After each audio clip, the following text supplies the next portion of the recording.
What you're looking at is a computer-generated visualization based on real-time telemetry from Integrity. Currently traveling about 16,000 miles an hour.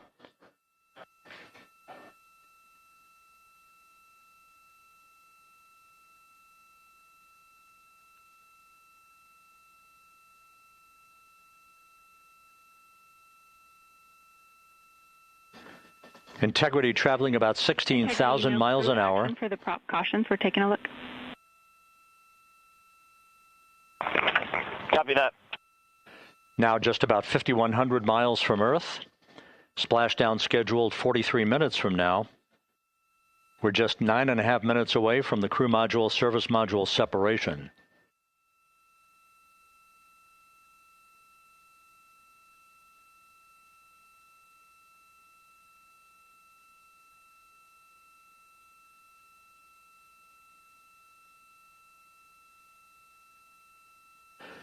We are confirming.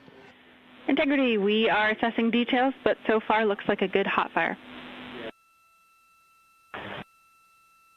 Looks good on board, Jackie. Thank you. And Jackie Mahaffey took the words out of my mouth. I was just about to say that we had a good hot fire test of the thrusters in advance of the crew module service module separation that's coming up just 8.5 minutes from now. This will begin the period in which we will have rapid-fire succession of critical activities on board that will lead to entry interface just 28 minutes from now, where the vehicle will enter the Earth's atmosphere at an altitude of 400,000 feet. The time of entry interface, 6:53 and 30 seconds p.m. Central Time.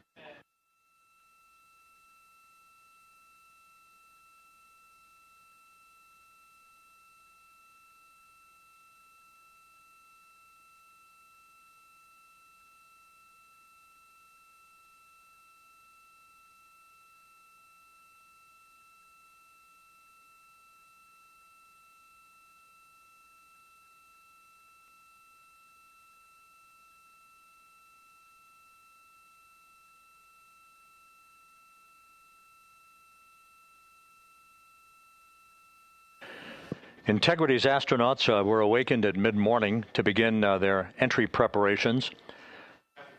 And propulsion officer now reports a good hot fire test in preparation for the crew module service module separation.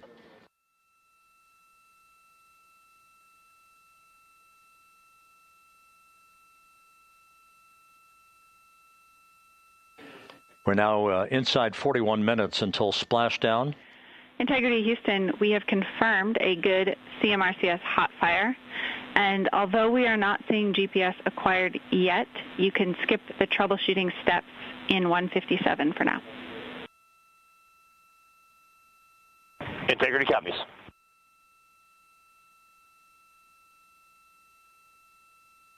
That GPS discussion indicating that we will be acquiring navigational data for Integrity through the Global Positioning System equipment on board. We just don't have it yet, but we will.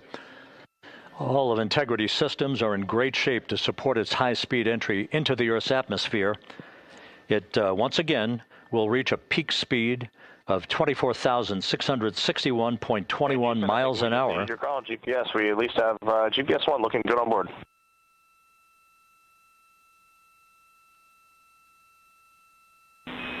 We are confirming.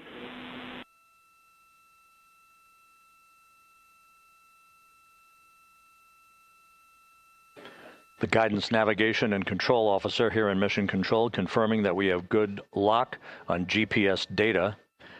We are on a communications link now through the tracking and data relay satellite system. Now, following splashdown, we're going to lose that link and go to what's called a VLDR, a very low data rate communications link, so that we can talk to the crew inside Integrity as they are on the water. Integrity, confirm we do see good GPS.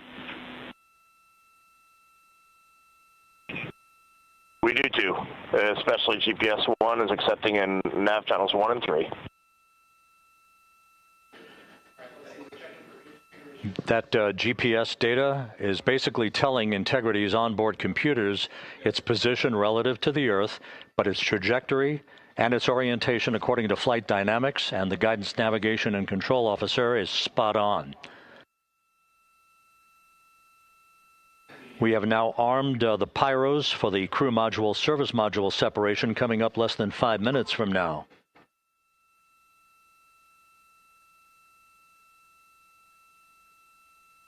Once again, just 10 seconds after entry interface, we will see Integrity reaching its peak speed of 24,661.21 miles per hour. That will be just seconds before we begin a 6-minute blackout period. Integrity, Houston. Your vehicle is in a good config for CM-SM SEP and go for CM raise. Houston, we see the same on board and copy go for CM raise.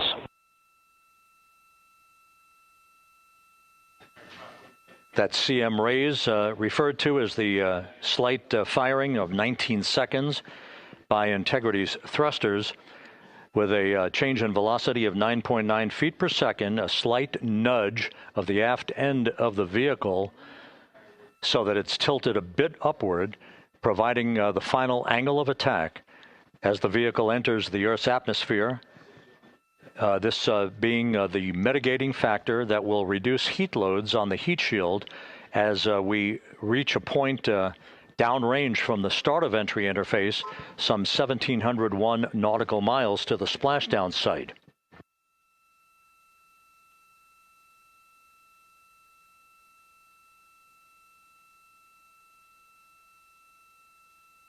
Integrity systems in excellent shape. We are currently 3,300 nautical miles left in this mission. Splashdown scheduled 36 minutes, 39 seconds from now.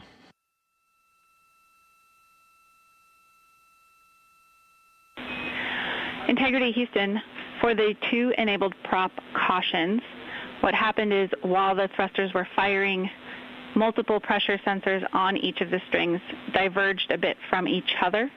Those limits look to be set pretty tight. We think it could happen again when the thrusters fire in the future, so we are going to suppress those messages. We concur with suppress, not inhibit. Thank you.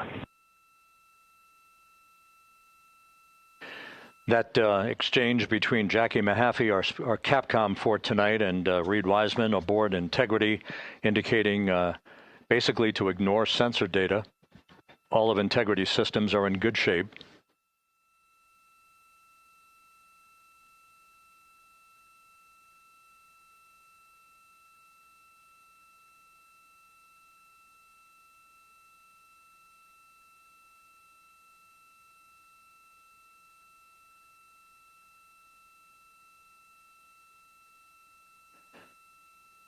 Now, coming up on about 90 seconds till the crew module, service module separation.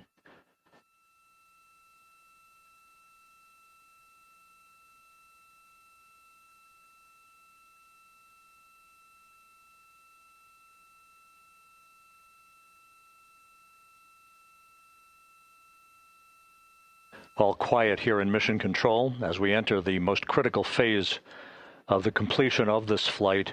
All of the preparatory activities leading up to the vehicle entering the Earth's atmosphere just 21 minutes from now.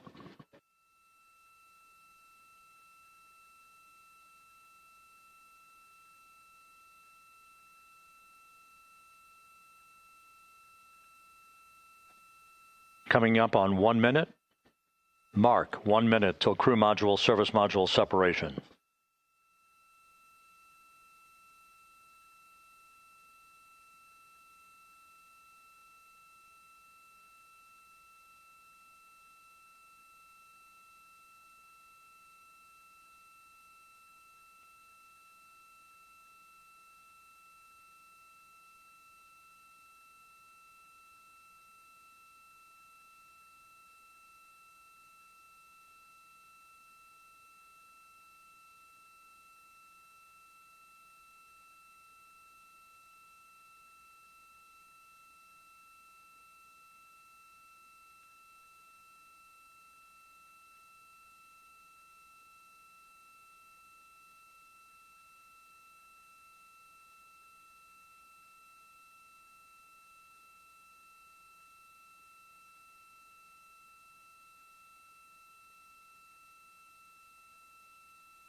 And we have confirmation of crew module, service module separation, and a great view, albeit momentarily.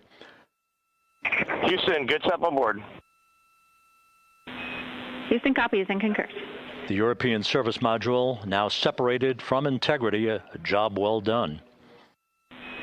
Integrity, no action for the 4 CDH cautions. Those are SM related, not applicable. Integrity.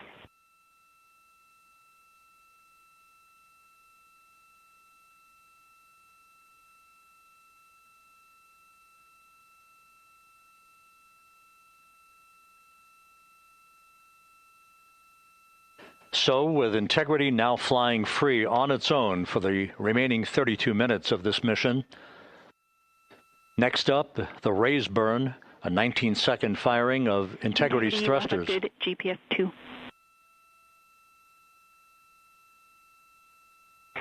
Integrity copies, good GPS 2.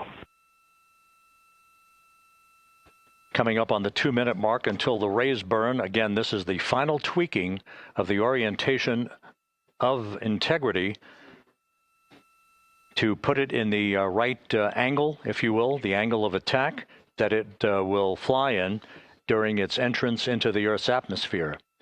Entry interface now just 18 minutes, 25 seconds away. This is a visualization, but driven by real-time telemetry. This is the maneuvering of Integrity to the raise burn orientation. Just 2,800 miles from Earth.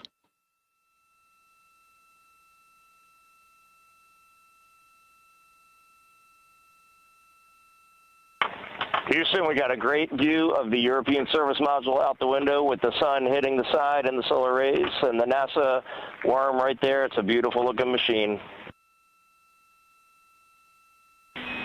Roger.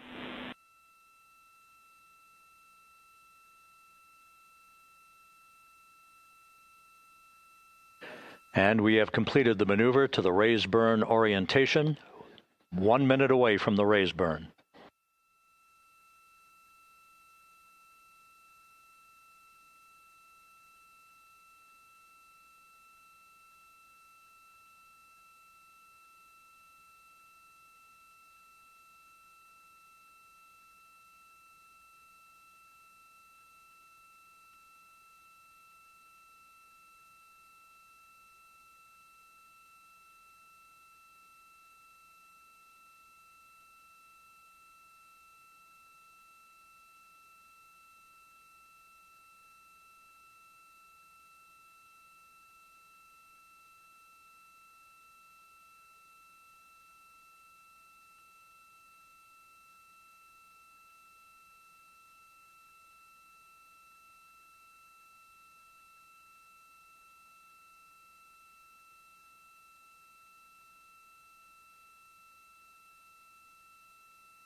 And the crew module raise burn is underway, a 19-second firing of the thrusters, and we have a completion of the burn.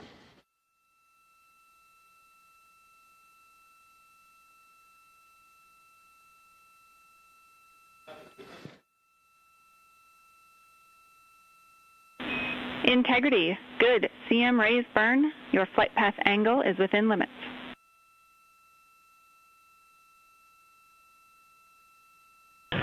Integrity copies. Looks good on board, Jackie. So the final maneuver is now complete. Our trajectory for a splashdown in the Pacific 29 minutes from now is set and will not be amended any further.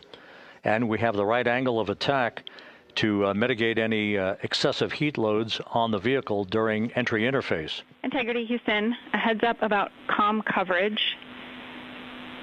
When you perform the 180 roll, for the first minute or so in that attitude, we expect about a minute LOS. We copy.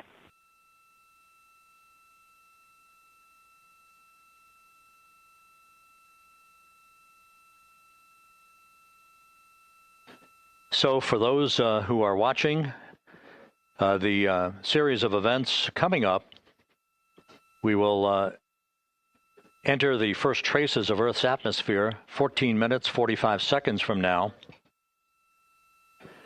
6:53 and 30 seconds is what is pegged for entry interface at an altitude of 400,000 feet, traveling at approximately 34,800 feet per second, range to touchdown or splashdown 1,701 nautical miles.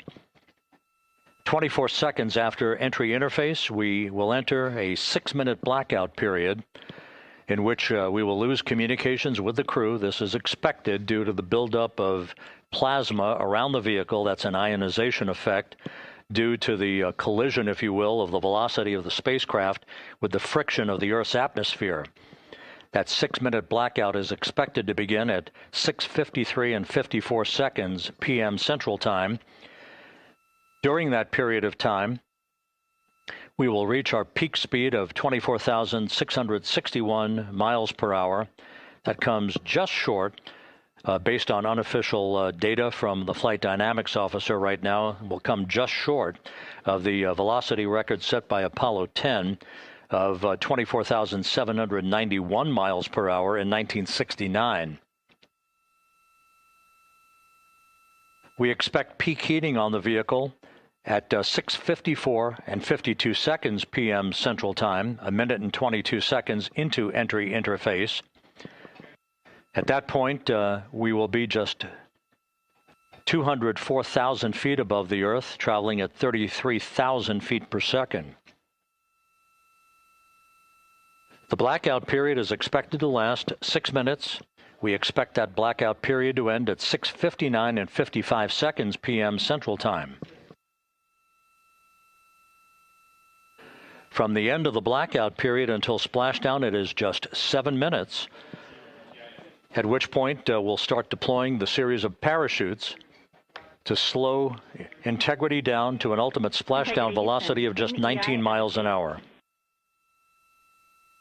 We see the same, waiting for the 180 rolls.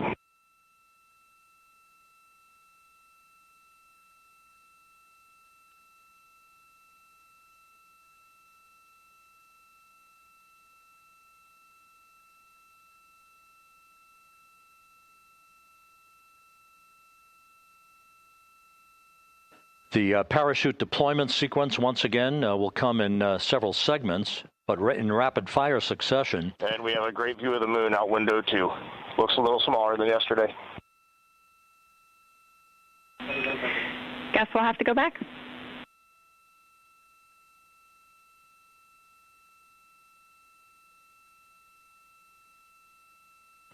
Reed Wiseman and Jackie Mahaffey exchanging discussion on a view of the moon that Integrity's astronauts are seeing in the final minutes of this mission that will be completed with splashdown just 25 minutes from now. 3 forward bay cover parachutes will be used to pull the forward bay cover off the top of the vehicle. Then 2 drogue parachutes will be deployed to slow and stabilize the crew module during its descent, followed by 3 pilot parachutes that will lift and deploy the main parachutes from the forward bay. The final sequence will have 3 main parachutes deployed. These will be 116 feet in diameter, each main parachute approximately 265 feet long when reefed. The parachutes will ultimately slow Integrity down from its peak speed of almost 33 times the speed of sound to a gentle 19 miles an hour at splashdown.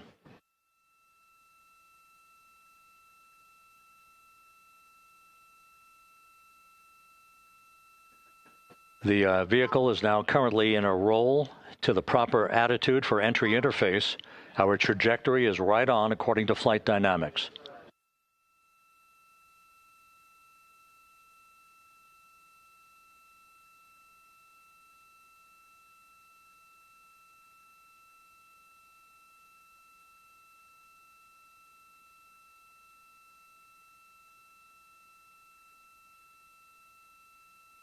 Integrity is on a trajectory from southwest and northeast across the Pacific Ocean, descending at a rate of 15,000 feet per second.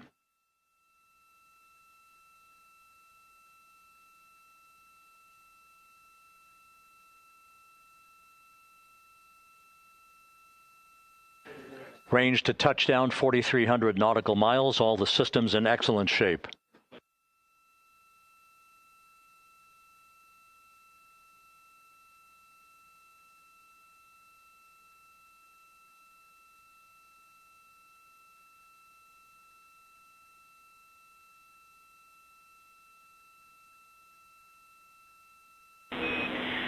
Integrity, Orion in the EI roll 180 attitude. Looks good on board, Jackie.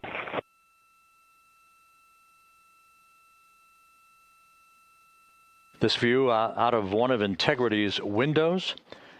We had a call for 3 good baros. Those are barometric pressure sensors that feed altitude and rate of descent information to Integrity's computers that will trigger the parachute deployment sequence. We are less than 9 minutes away from entry interface, 22 minutes from splashdown.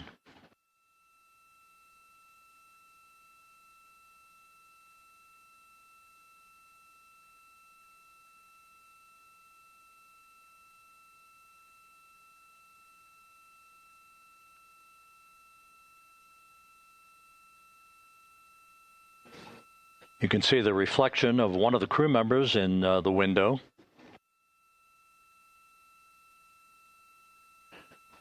Out in the Pacific, the weather conditions remain go. Just a few clouds, some scattered clouds, winds at 10 knots, wave heights just about 4 feet. A gentle day in the Pacific for the homecoming of Integrity's astronauts.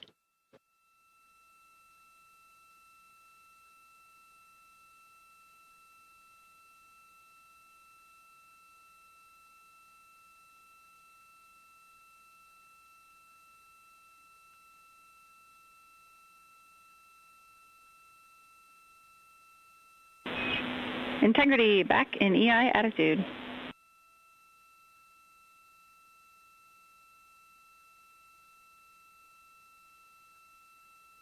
We see the same on board, Jackie.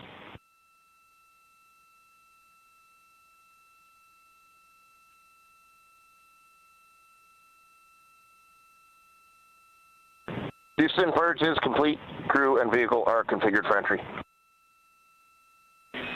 Houston copies. And we're in step 37, transferring nav state to BFS.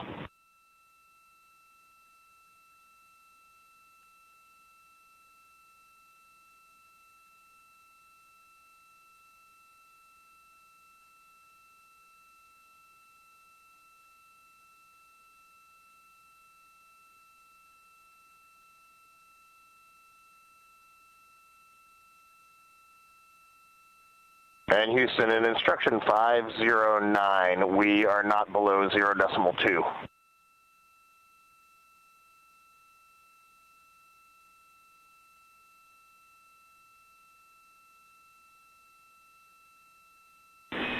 Integrity, no action required. Integrity.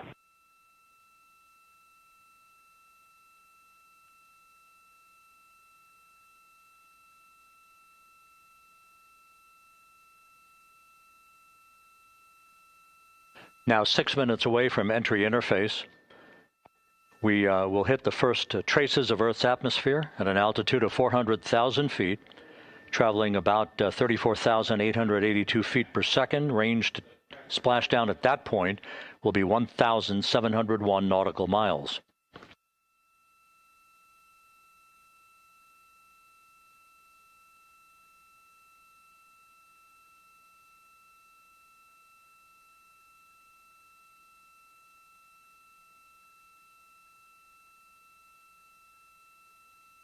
And once again, just a reminder, some 24 seconds after entry interface, we do expect to lose communications with the vehicle and the crew during a 6-minute blackout period when a plasma shield will build up around the spacecraft due to the ionization, due to heating effects.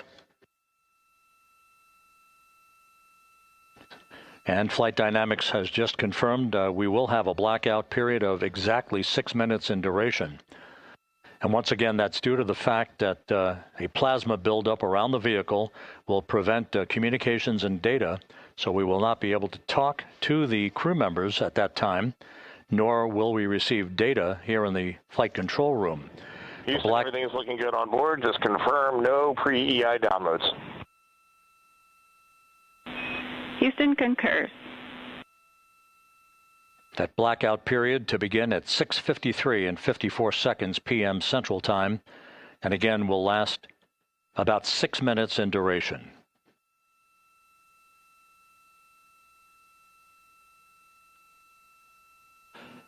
We're 4 minutes away from entry interface.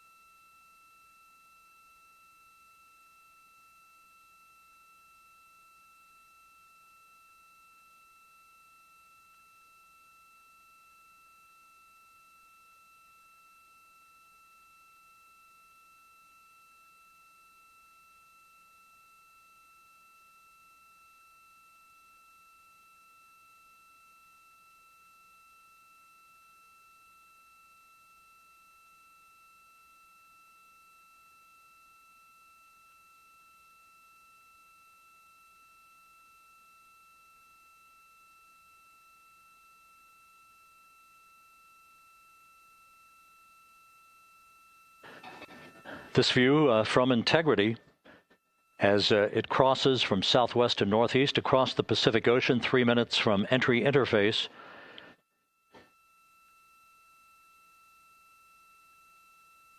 "16.5 minutes till splashdown."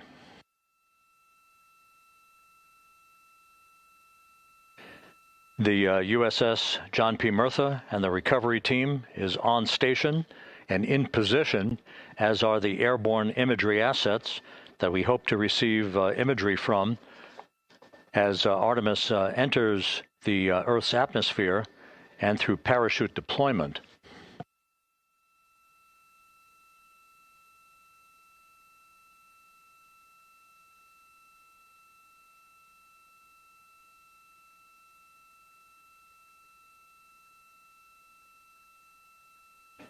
All of Integrity's systems are in great shape. The crew is ready to complete its mission just 15.5 minutes from now.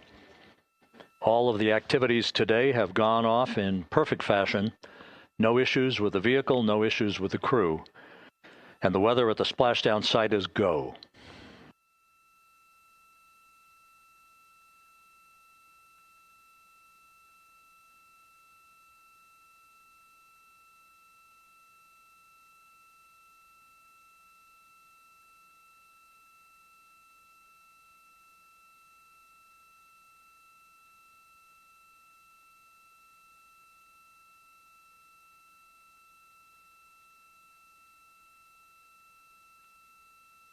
Coming up on 1 minute until entry interface.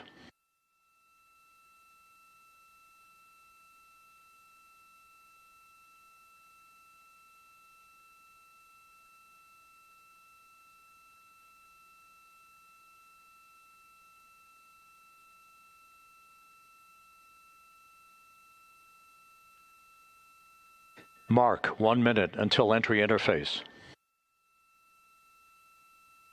1 minute, 20 seconds until the expected start of our 6-minute blackout. Integrity, 1 minute to a 6-minute blackout. Integrity.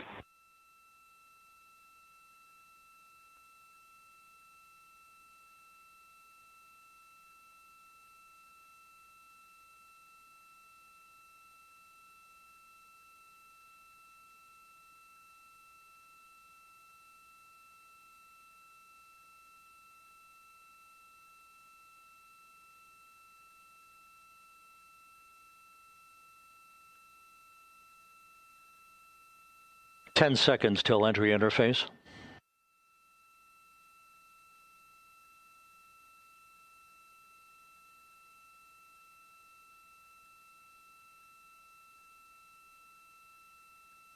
And we have crossed the threshold, now entering the Earth's atmosphere.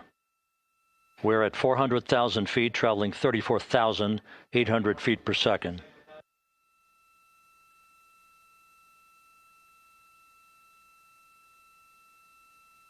Time to splashdown, 13 minutes, 10 seconds.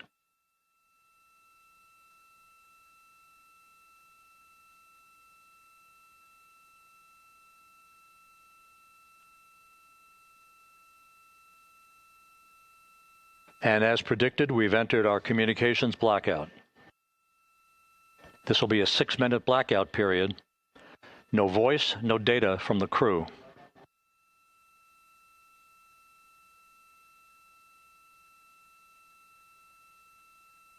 We're 30 seconds away from the anticipated point of peak heating on the vehicle, where temperatures will rise to about 4,000 to 5,000 degrees Fahrenheit. This is the true test of our trajectory.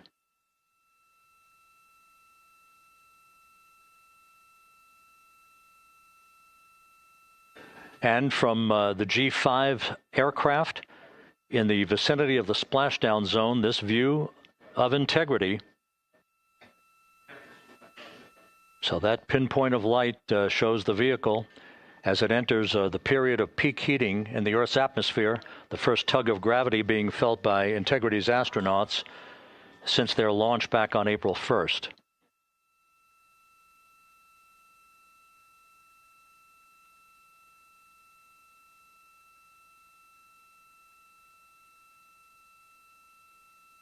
Four and a half minutes until the end of the blackout period.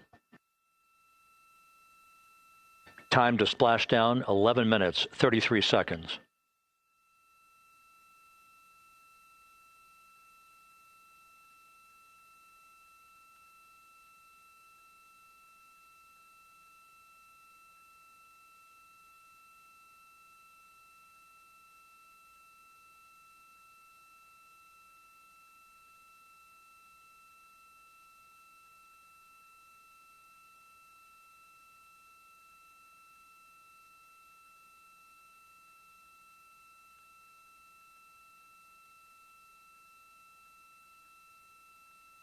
The landing and support officer reports that the P3 has acquisition on Integrity.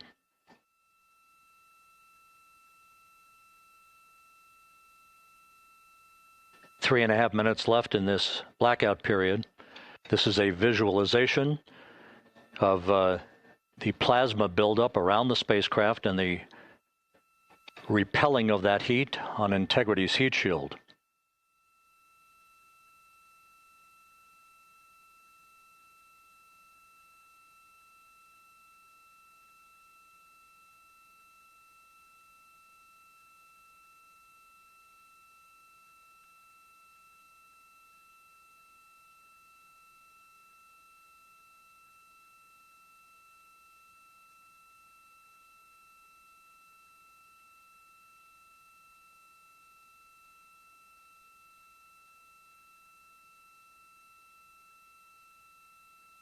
Flight Dynamics reports that airborne assets in the vicinity of the splashdown zone do have a visual on Integrity. Still 2 minutes and 40 seconds left in our blackout period. Time to splashdown, 9 minutes, 35 seconds.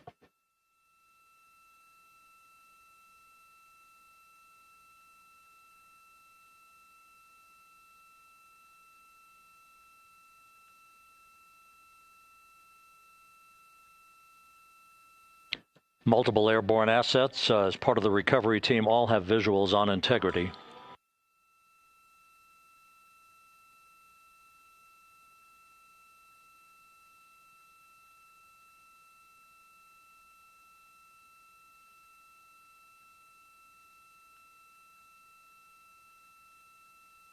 And the WB-57 flying in the splashdown zone also has a visual.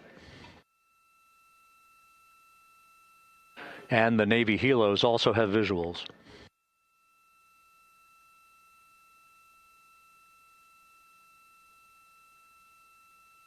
We're still in the blackout period. Still do not have communications from the crew.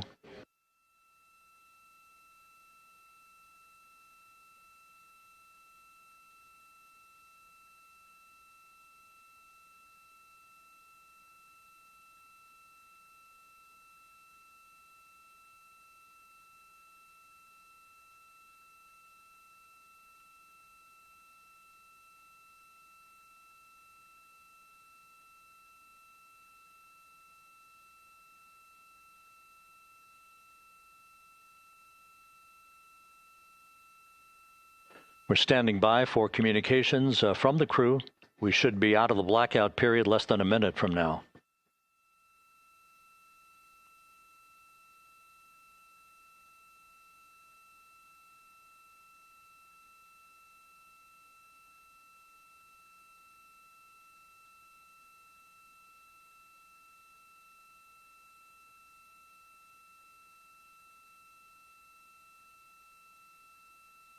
We are now processing data from Integrity.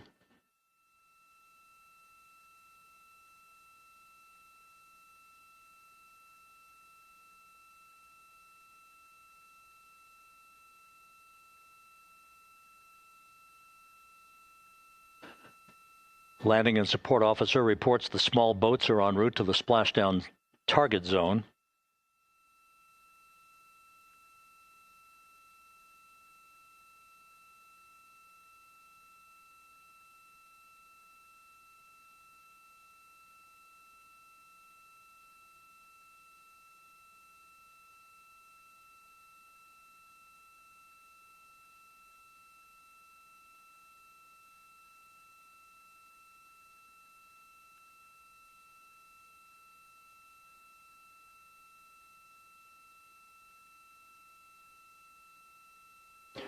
Passing through 150,000 feet, our trajectory is perfect. We're getting intermittent views of Integrity. Still waiting to establish voice communication.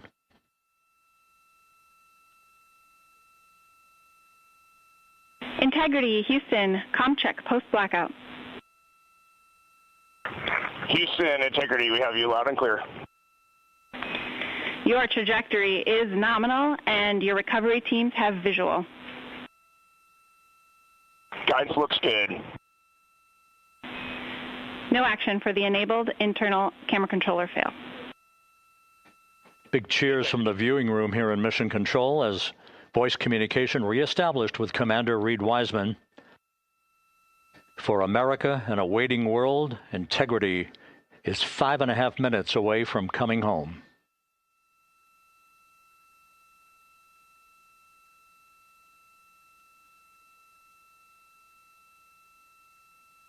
Passing 100,000 feet now. Range to splashdown 19 nautical miles.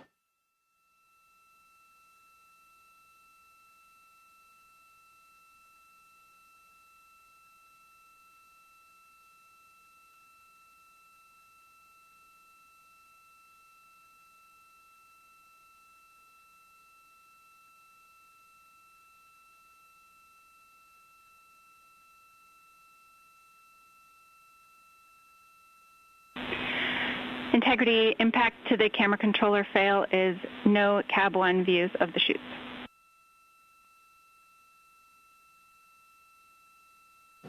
Integrity. We're processing good data through the GPS system.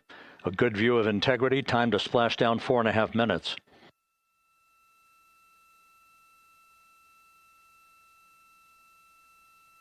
And a view of Integrity from the WB-57.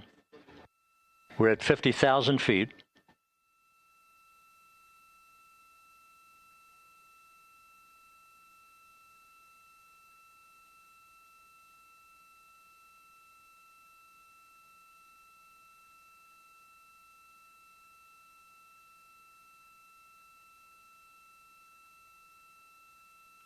The pyros are armed for forward bay cover jettison.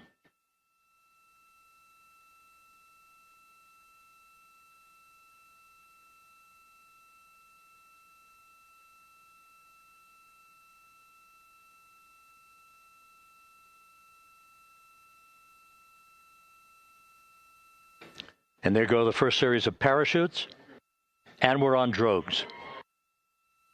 And Houston, we're visual 2 drogues out the window. 2 good drogue chutes. Next up. We copy, we see them.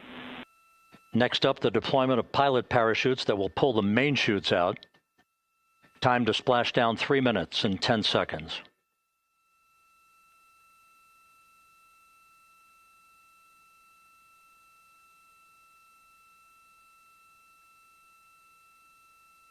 Perfect descent rate according to flight dynamics. Good rates on 2 drogues. We see the same on board.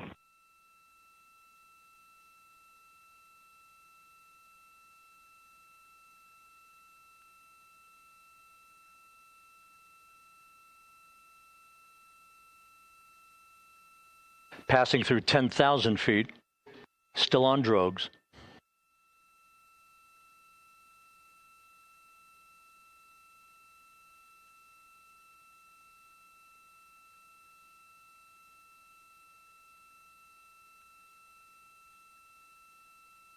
Main chute deploy. We're at 5,000 feet.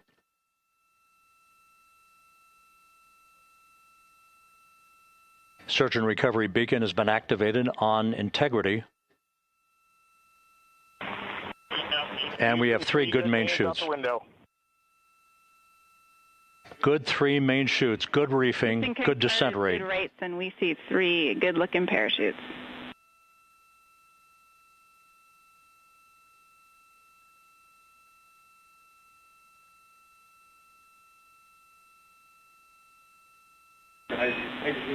Integrity. Cabin pressure indicates no need for hydrazine checks. Integrity copies.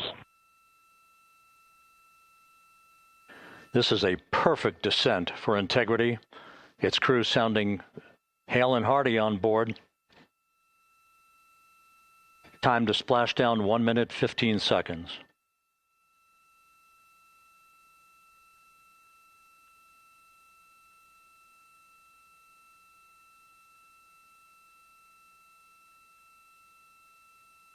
Integrity about to complete a journey spanning 694,481 miles from its launch from the Kennedy Space Center back on April 1st, and a trip around the moon.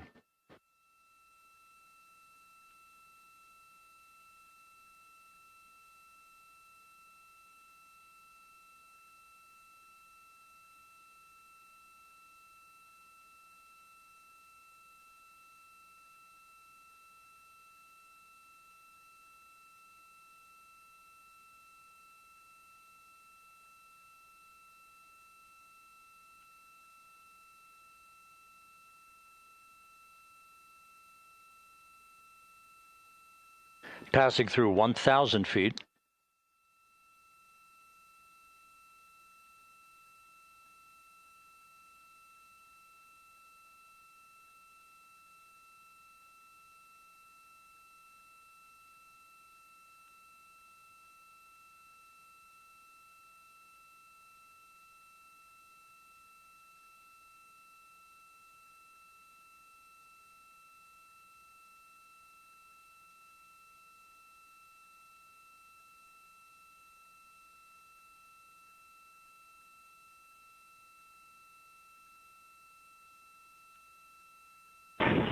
Integrity, splashdown, sending post-landing command now.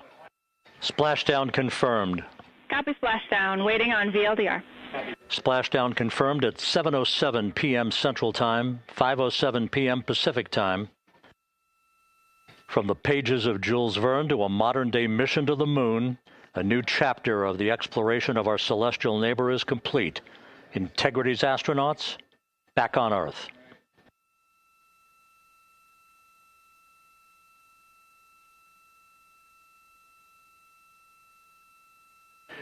And the landing and support officer reports the vehicle is stable 1.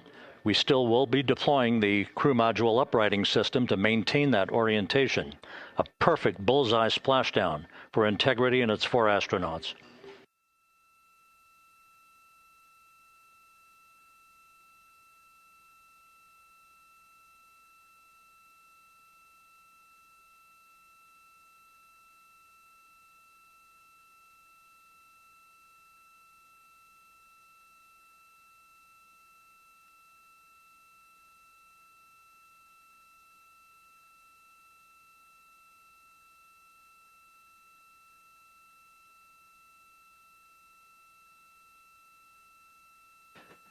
The unofficial splashdown time, 7:07 and 47 seconds p.m. Central Time. We'll get that refined for you. That would put the end of the mission at a mission elapsed time of 9 days, 1 hour, 31 minutes, 35 seconds.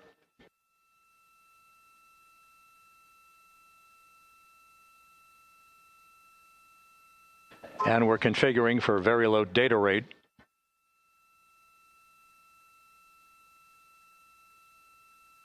Once again, splashdown occurring in the Pacific, southwest of San Diego at 7:07 and 47 seconds p.m. Integrity Houston, comm check on VLDR.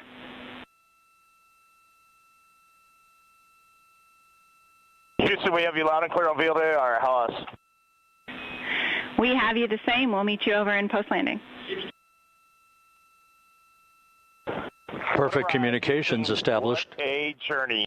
We are stable 1, 4 green crew members. Houston copies all. Reed Wiseman reporting 4 green crew members. That is not their complexion. That is the fact that they're in great condition. That's what that means. So stable 1, upright. The crew module uprighting system is being deployed. The 5 airbags being inflated through helium to maintain the upright configuration for the vehicle. This was a textbook entry and a textbook touchdown for Integrity. Reed Wiseman, Victor Glover, Christina Cook, and Jeremy Hansen back on Earth after a journey around the moon.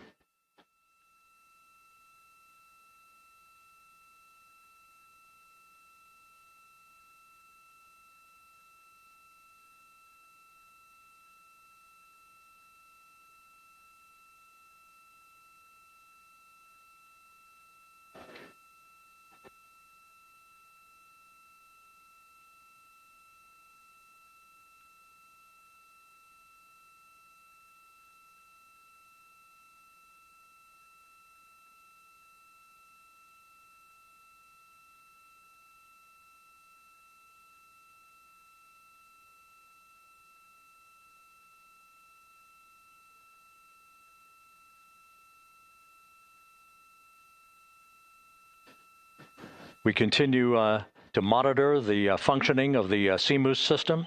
The airbags are being inflated to maintain a stable 1 or upright configuration. And there's a good view from one of the naval helicopters hovering overhead. Reed Wiseman reporting 4 green crew members, meaning they're all in excellent shape.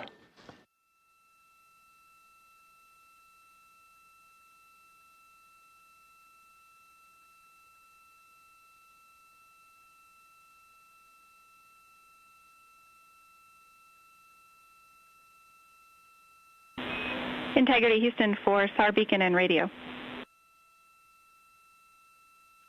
SAR beacon is in for 06, and we're powering the radio now. Go ahead. We see the beacon on. However, the recovery team is not seeing the signal. Your SAR radio uses the same antenna, so you may run into trouble with the radio. Okay, copy. And we are also powering up the sat phone now.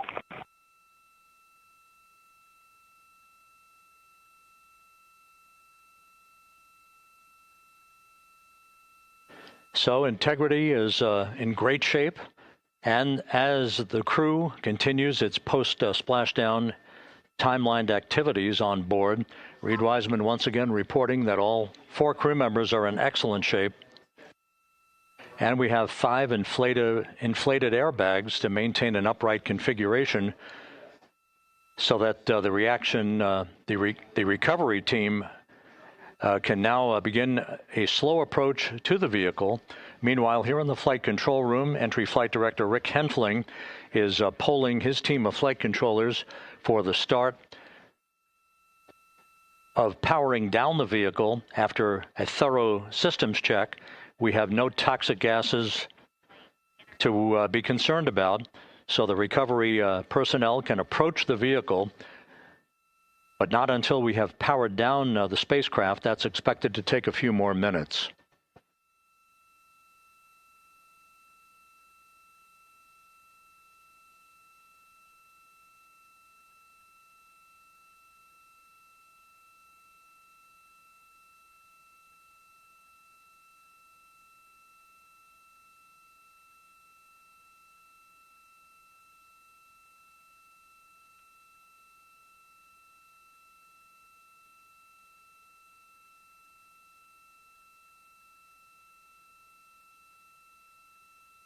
Integrity back on Earth following its historic flyby of the moon.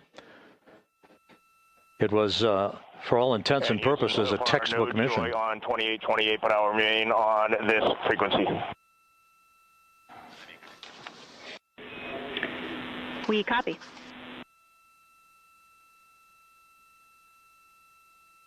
Reed Wiseman indicating some trouble with the SARSAT phone on board, but that's not an issue. What is more important is that the vehicle is solid. No issues as we begin the power down of the vehicle to begin the recovery process.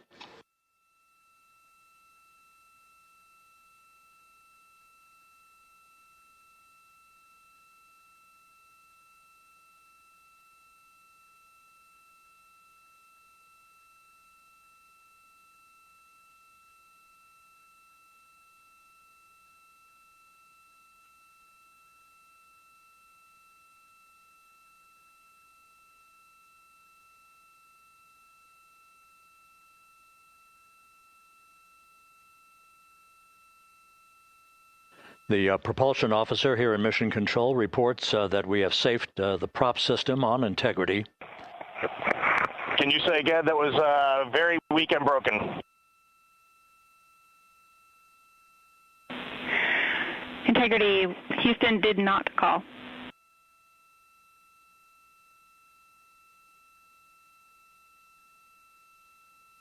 Copy that, Houston. It might have been on the SAR radio. Stand by.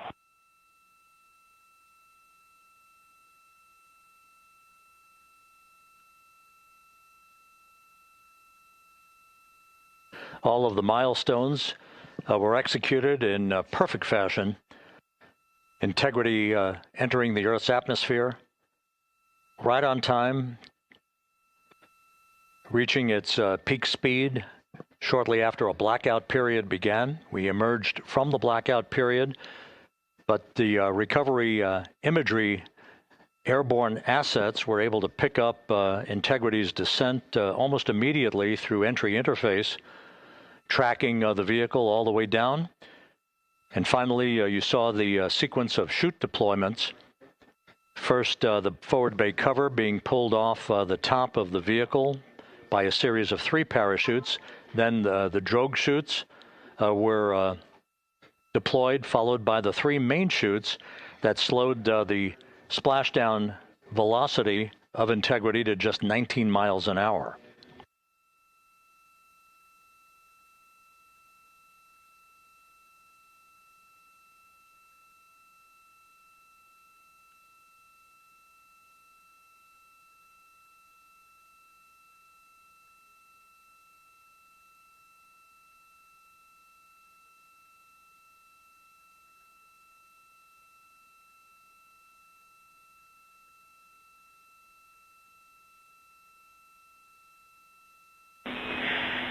Integrity, Houston, with no joy on SAR and SAT phone, we'd like you to command an additional 15 minutes for a total of 30-minute power down delay.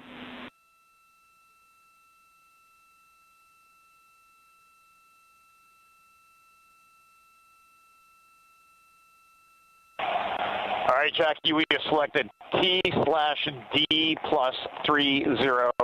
No joy on SAR radio or SAT phone. And stand by, we have the master diver on SAR radio. Please hold comms. Hey, Lily. Excuse me. Hey, Jackie, we just got the master diver on SAR.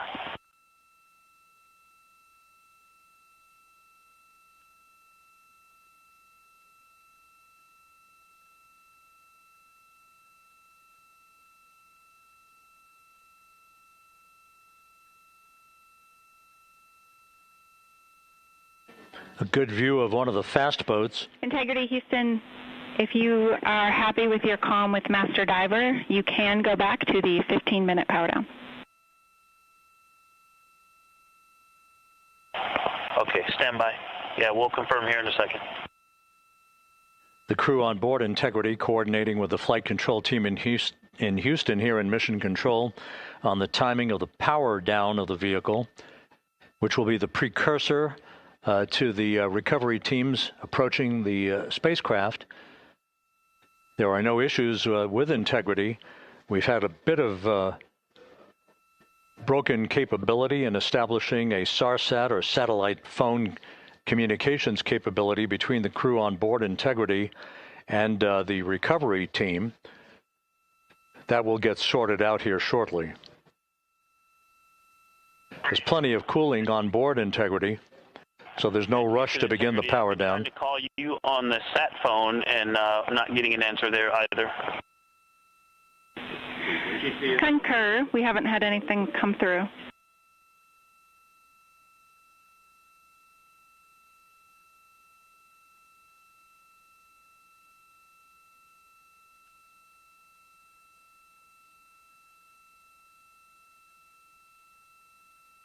And Houston, if you could relay to recovery that we hear them, but it does not appear as though they are hearing us.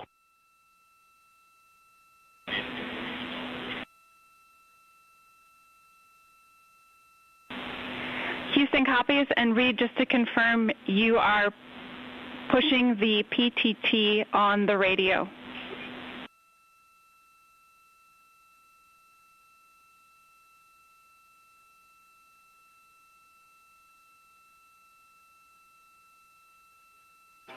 So as we continue to sort out the communications between Integrity and the recovery teams, we are standing by for the initiation of the power down procedures that, as you see, the recovery teams are moving towards the side of the capsule. The next major event will be the erection of that large inflatable raft called the front porch. That will be the port of call for the crew as they're being extracted one by one from the vehicle.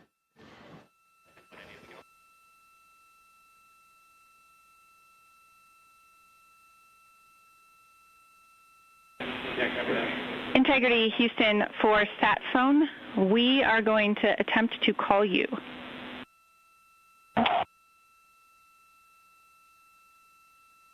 Good idea, standing by. And Jackie, yes, we are pushing the push-to-talk, the two buttons on the left side of the radio below the up-down arrows. We are utilizing them. I'm rebooting the radio to see if we get good comms. Okay, we copy all, and just to confirm, you are seeing that you are touchdown plus 3030 for power, correct? That's affirmative.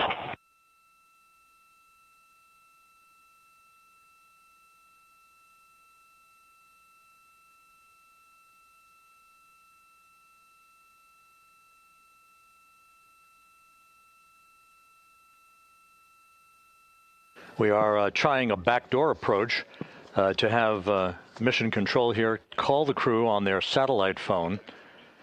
This is all part of the coordination for the power down of the vehicle that will initiate the actual recovery operation. The first boats with the Navy divers on board are standing by, waiting to close in on Integrity to begin the process of erecting the large inflatable raft. That's called the front porch.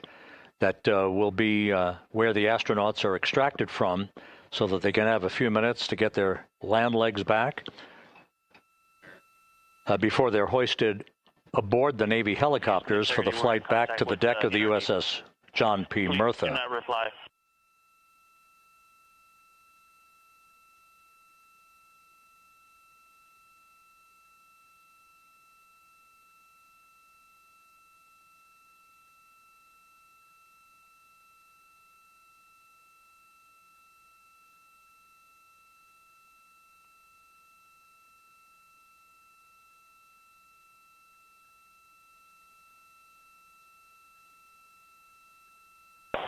And Houston, please don't reply. NRD, very weak, but readable. Master diver, we can hear, but they cannot hear us.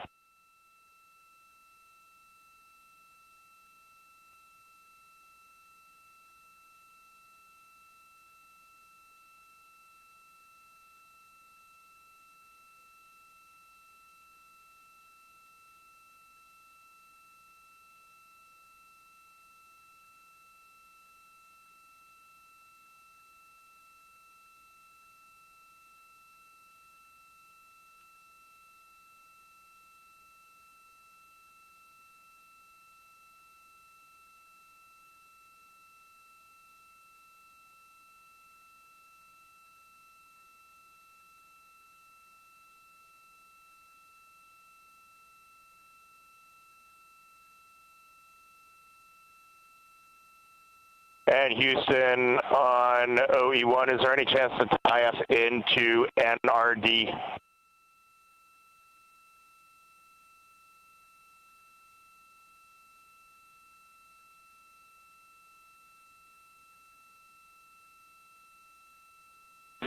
Checking.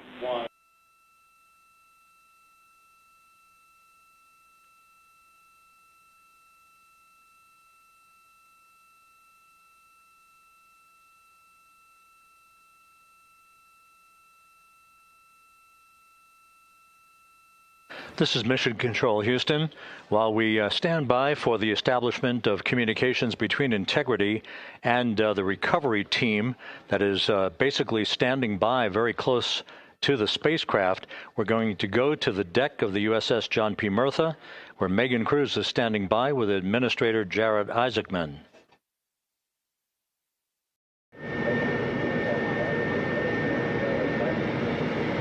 Hey, Rob, yeah, just such an honor to be able to be here on the ship, to be able to share and experience this moment with everyone together. And of course, as you just said, yes, here with NASA Administrator Jared Isaacman. Administrator, how did you feel getting to witness this and seeing NASA at its best? Oh, I mean, I'm honestly, I'm still at a loss for words. I mean, you know, like the childhood Jared right now can't believe what I just saw. I mean, almost been waiting my whole lifetime to see this, and then it's NASA Administrator. I just couldn't be more proud of the entire workforce, the years, the effort, the late nights, all the hard work from across the country that contributed to this incredible moment right now.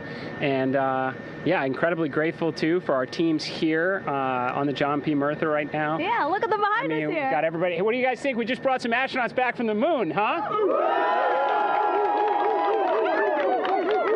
Unbelievable. Thank you. Yeah, so grateful to the Navy, the sailors that are here, the NASA teams. I mean, this is a joint effort that's on their way right now. These recovery forces are getting out to our Orion spacecraft, to Integrity, to get our astronauts back on the ship safely. Yeah, and this is not just an accomplishment for NASA. This is an accomplishment for humanity. Again, a historic mission to the moon and back. How does this make you feel, and what do you hope people take away from this?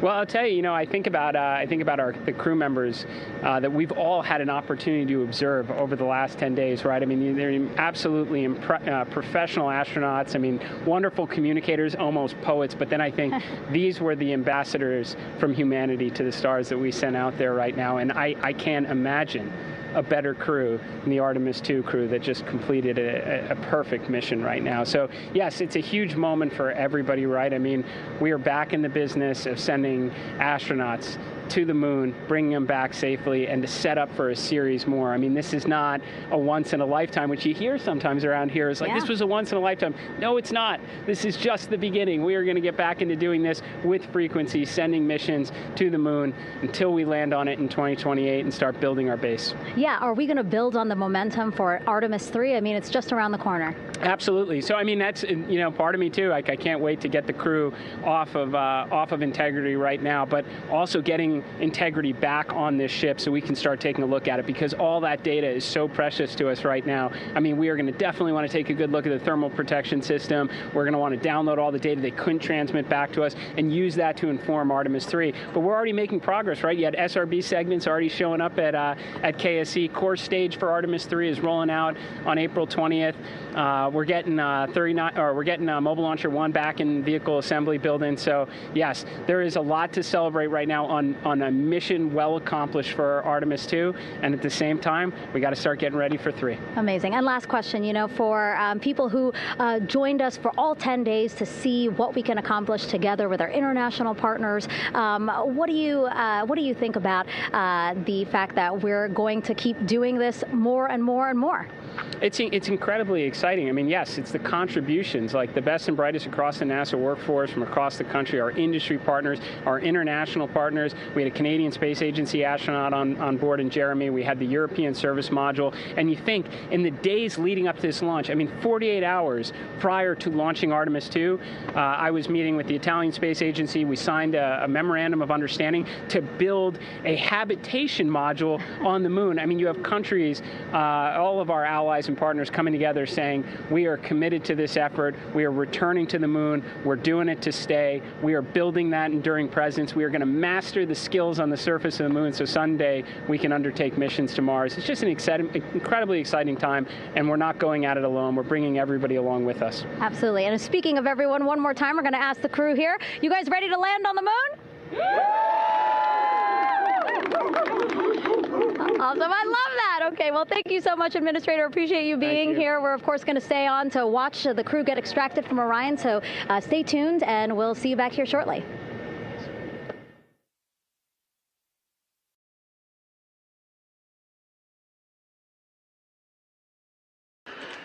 Thank you, Megan, and thank you, Administrator Isaacman. We are in the process of working to establish that communications link and to establish the procedures that will lead to the power down of the spacecraft, which is gently bobbing in the Pacific following a bullseye touchdown that occurred at 7:07 p.m. Central Time, 5:07 p.m. Pacific Time, 2.5 hours before sunset in the Pacific, southwest of San Diego. We have once again heard from the crew during that interview opportunity with the administrator, and we have 4 healthy crew members on board.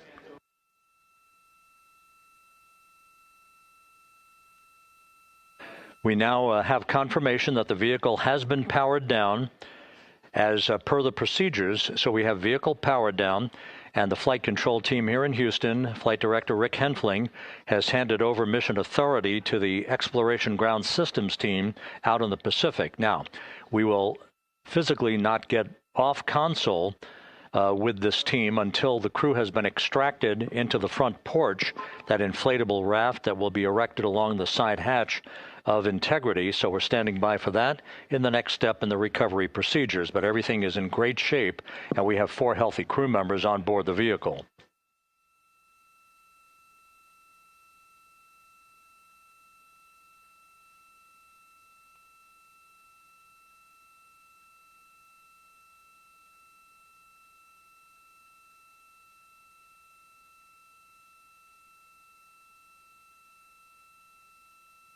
All of the entry events went by the book, no issues, perfect trajectory for Integrity that was culminated with one final raise burn to improve the angle of attack for the vehicle as it entered the Earth's atmosphere. All of that flight dynamics computation worked like a charm.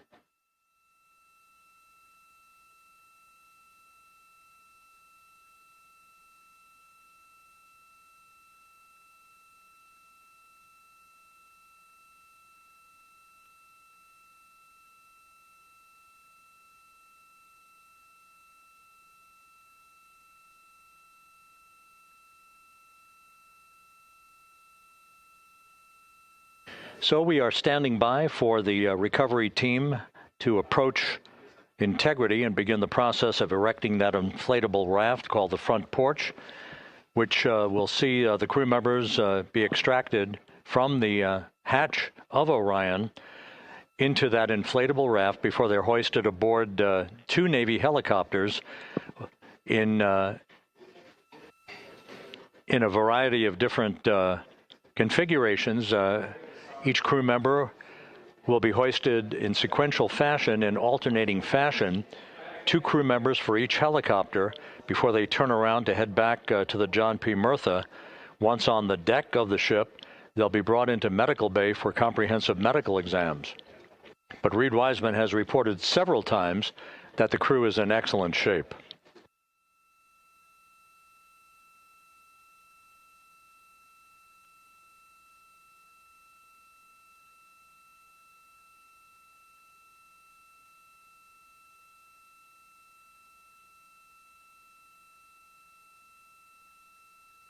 So just to recap, it has been some 26.5 minutes since the splashdown of Integrity in the Pacific. The vehicle is in excellent shape. It performed like a champ all the way down through the Earth's atmosphere.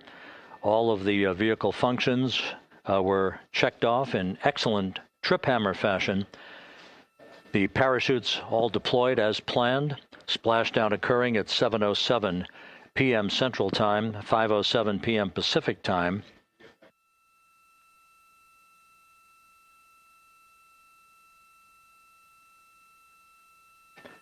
And after a bit of a tussle to try to establish a communications link with the recovery team, we were finally able to run through the procedures for the powering down of the vehicle. We've handed over mission authority to the Exploration Ground Systems folks out in the Pacific, and the recovery team will be approaching the vehicle shortly to erect the inflatable raft called the front porch before opening the hatch to Integrity to bring the crew members onto that raft before they're hoisted onto two Navy helicopters, two crew members for each helicopter, before they're flown back to the deck of the USS John P. Murtha.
This is Mission Control Houston. After talking to the flight dynamics folks, we have a bit of a refinement on the splashdown time for you. Their computation shows a splashdown time of 7:07 and 27 seconds p.m. Central Time, 7:07 and 27 seconds p.m. Central Time.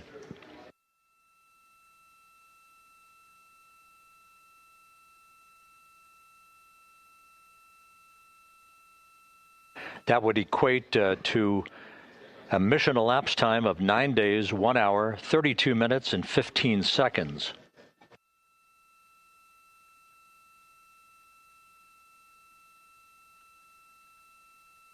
Once again, from Flight Dynamics, a splashdown time of 7:07 and 27 seconds p.m. Central Time. That would equate to a mission elapsed time of 9 days, 1 hour, 32 minutes, and 15 seconds.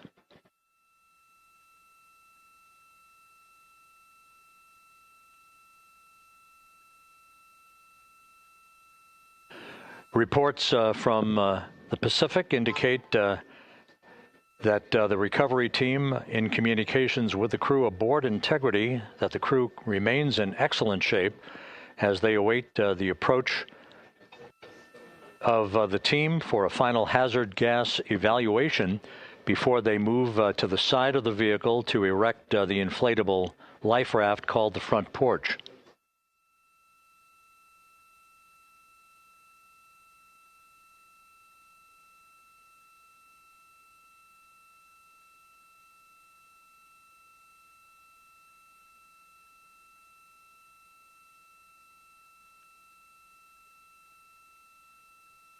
Again, no issues with Integrity. The vehicle is powered down. All of its systems are now safed. We have handed over mission authority to the Exploration Ground Systems folks in the Pacific, but we will not stand down and have the entry flight control team depart its positions until that inflatable raft, the front porch, is erected, the hatch open, and the crew having exited the vehicle. So that's the next step in the recovery process that will lead to the hoisting of the crew members. For 2 crew members for each helicopter, they'll be hoisted to a pair of Navy helicopters that will then fly a short distance back to the USS John P. Murtha. What you're looking at is one of the fast boats circling the vehicle to make a hazard assessment.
This is Mission Control Houston. Once again, you're watching the initiation of the recovery of the Artemis crew aboard Integrity. All of the Navy divers and the fast boats are now approaching the spacecraft after conducting a hazard assessment. The vehicle has been powered down. Entry Flight Director Rick Henfling now waiting for the life raft, the front porch, to be erected along the side of the vehicle so that the hatch can be opened and the crew members extracted from Integrity, soon to be hoisted one by one into a pair of Navy helicopters for a short flight back to the deck of the USS John P. Murtha. If you missed it earlier, we talked to Flight Dynamics and received a more official touchdown time or splashdown time, as it were, of 7:07 and 27 seconds p.m. Central Time, 5:07 and 27 seconds p.m. Pacific Time. That would equate to a mission elapsed time of 9 days, 1 hour, 32 minutes, and 15 seconds.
Continuing to get excellent views from the imagery assets out at sea in the Pacific of integrity. We continue to get good reports from the landing and support officer, who's in contact with the recovery team, that the crew is in excellent shape, no issues.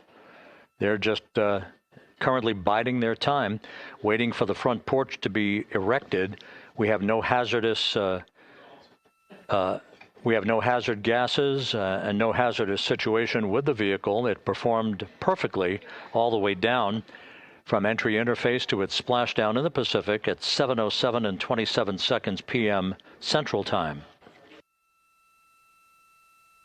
And as you can see, the first phalanx of recovery personnel now pulling up alongside of integrity.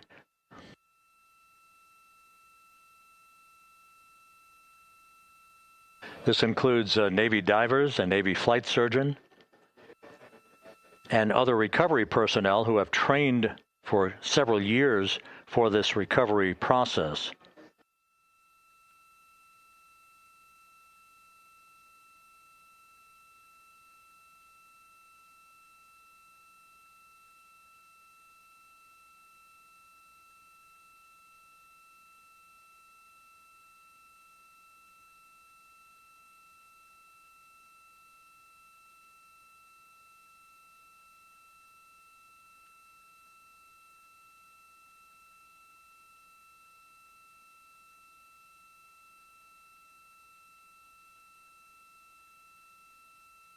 At this hour, some 41 minutes following splashdown, The vehicle has been powered down. There's no hazardous gas emanating from the vehicle. That's why the first team of recovery personnel has been able to pull alongside Integrity. And the reports continue to come in that the 4 astronauts are in excellent shape.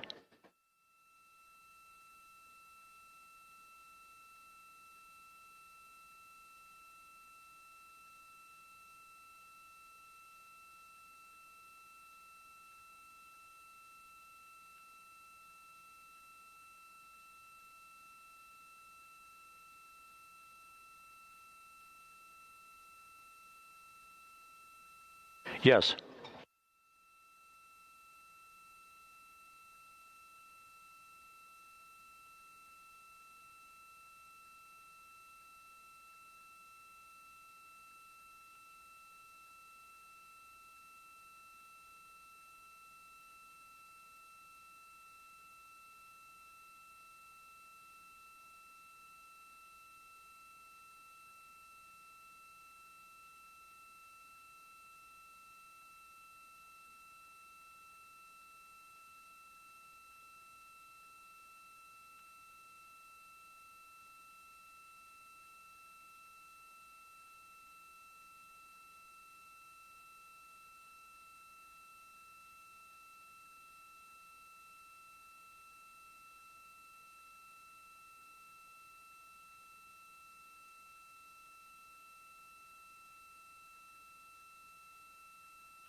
This is Mission Control Houston, continuing to watch the initiation of the recovery of Integrity's astronauts.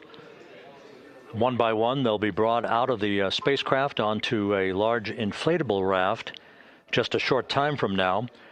In the meantime, we can go back to the USS John P. Murtha, where my colleague Megan Cruz is standing by to provide her situation report. Megan, can you hear us?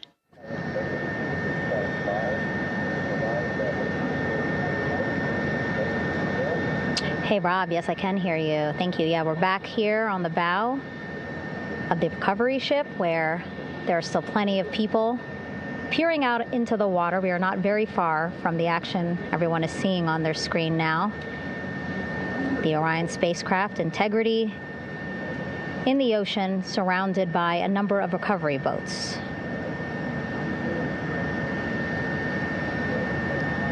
As Rob has been saying, in those recovery boats, NASA and Navy personnel specifically trained to get the astronauts out of Orion.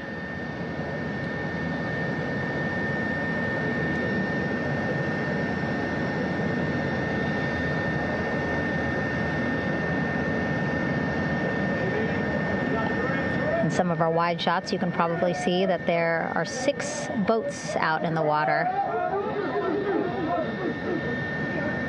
More than 40 people out in the water right now on those boats.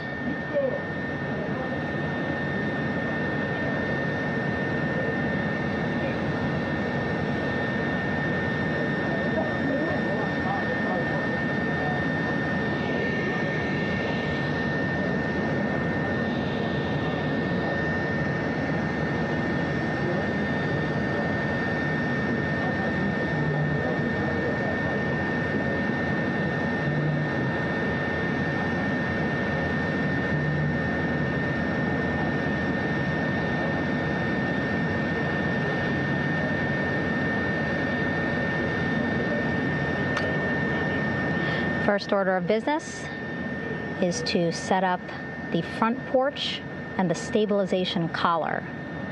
You might also hear it referred to as a stab collar. Basically just to make sure that Orion stays upright, doesn't sway in the water too much, again, to make it easier for recovery forces to get the astronauts out.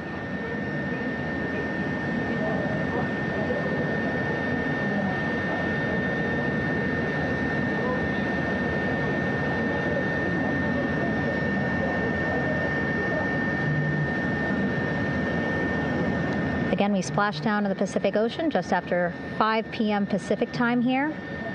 It's a requirement by NASA to be able to get the crew out of Orion within 2 hours of splashdown. So doing great on time so far. Plenty of time. No rush either. I was speaking to NASA flight surgeon Rick Schuring earlier in this broadcast, and he said to me, no rush to get the crew out. Just want to make sure that they're feeling good, and whenever they're ready to take their step out of Orion and onto that large raft, the front porch, folks will be ready.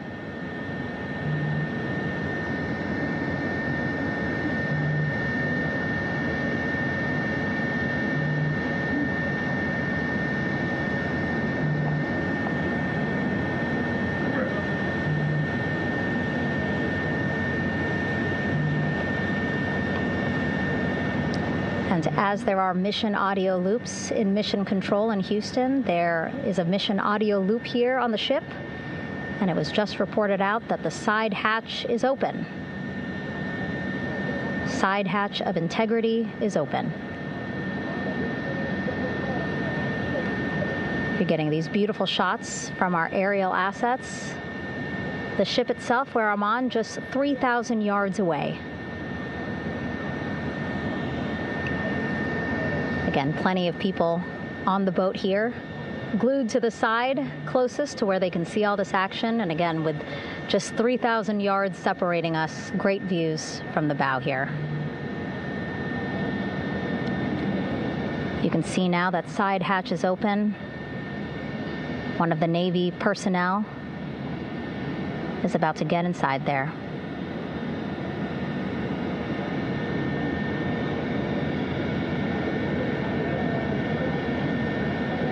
In they go.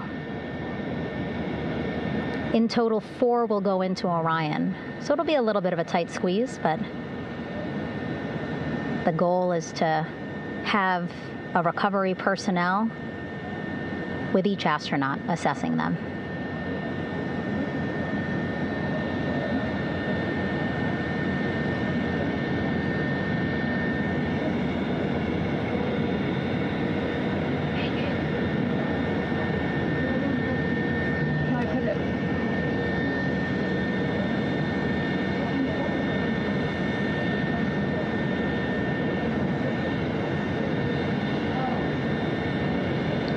Boats getting closer now.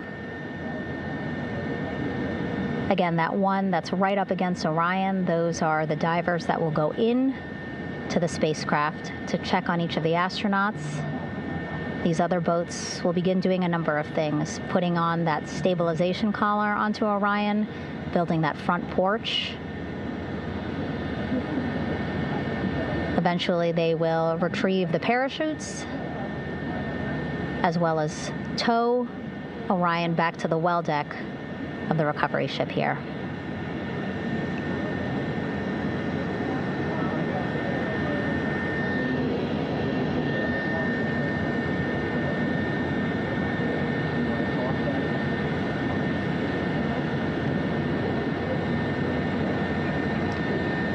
And so as we wait for the Navy and NASA personnel to get their assessment of the crew inside of Orion, why don't we toss it back to Rob for an update?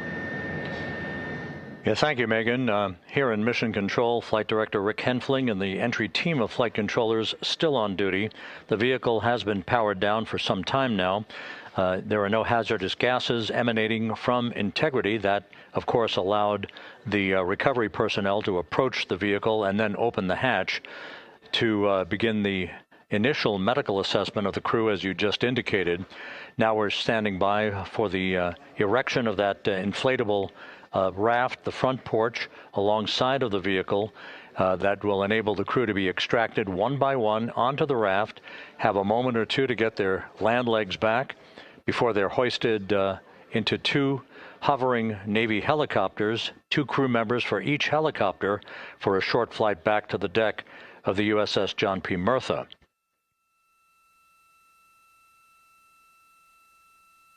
All of Integrity's systems operated flawlessly throughout the course of the approach to the Earth, the entry into the Earth's atmosphere, and all of the key milestones that followed in this high-speed return to Earth for integrity. A mission that spanned more than 694,000 miles from the vehicle's launch from the Kennedy Space Center atop the Space Launch System back on April 1st.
As we mentioned at the top of the broadcast, the last time that the Apollo program saw a splashdown in the Pacific was Apollo 17 back on December 19th, 1972.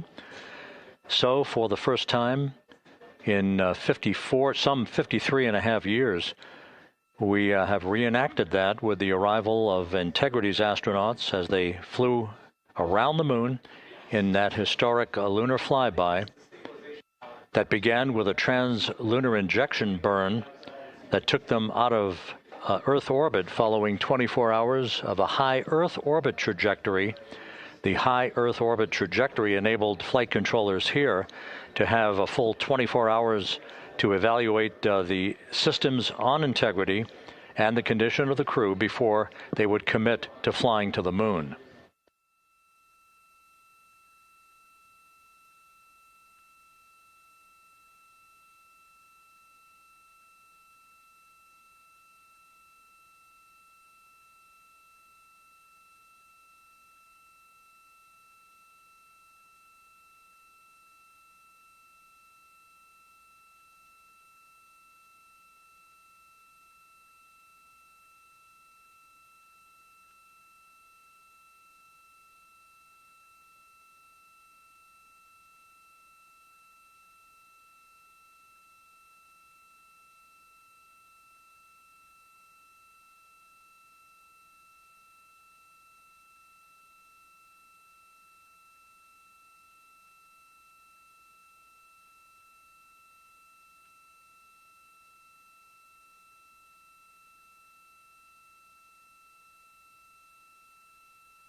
With the side hatch of Orion having been opened to set the stage for the erection of the inflatable life raft, known as the front porch, to be erected alongside the spacecraft for the extraction of the crew.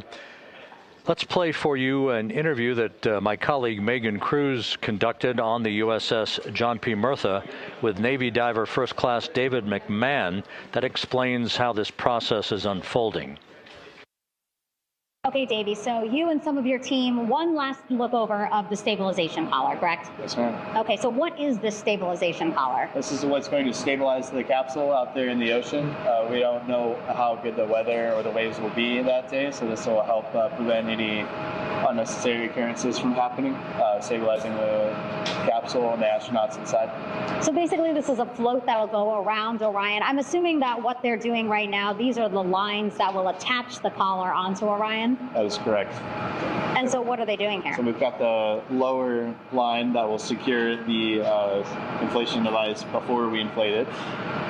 That gives us the go-ahead that it's secure in its space, and then we'll inflate it. And then once that is done, we'll undo all the carabiners and get this orange line on top tied in the same fashion. And then this will be secured to the capsule, and the astronauts can safely take their first steps out of the capsule onto the front porch. Okay, and how long will it take them to set up the stabilization collar? We should definitely be able to handle this in under 10 minutes. Okay, wow. And then you just mentioned the front porch. So basically after they set up this stabilization collar, then they set up what's called the front porch here. That's correct. Okay, and what's the front porch? Front porch is basically a bigger waiting room for the astronauts to sit in while we wait for the helicopters to show up and grab them. Okay, so the medical team that was inside with the crew, they're going to help them out and onto the front porch? That is correct. And then what happens here?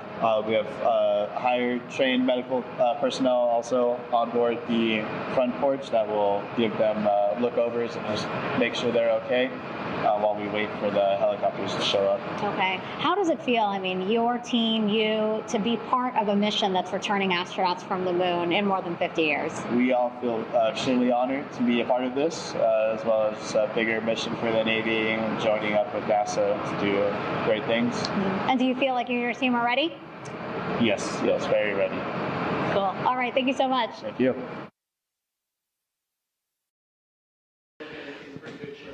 Once again, the recovery operations are continuing out in the Pacific. We shortly should see that life raft, the front porch, erected alongside the side hatch of the vehicle.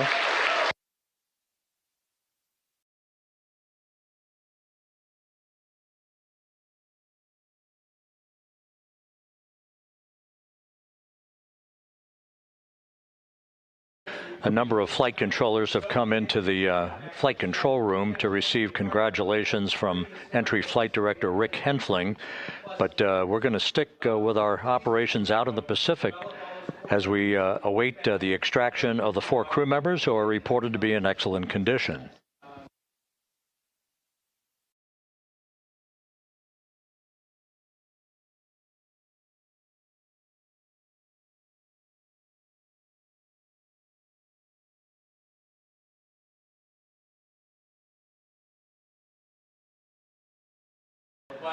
Again, while we stand by for that front porch to be erected alongside of the side hatch of the vehicle, let's go back to the USS John P. Murtha and Megan Cruz. Megan?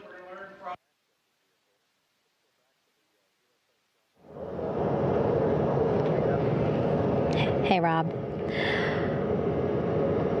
Pausing now to listen to some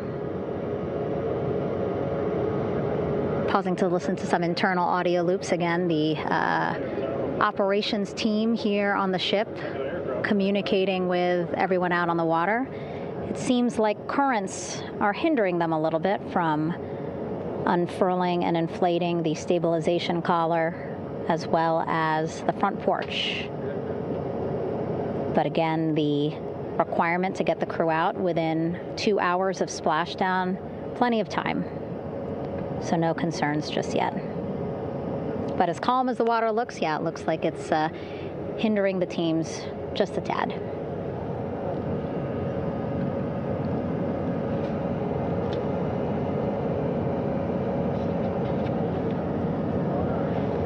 You can see in some of our shots that side hatch still open. Again, inside there are now 8 people inside. 4 divers, Navy divers, all with medical training, each assigned to an astronaut each. Making sure that they're comfortable, feeling good.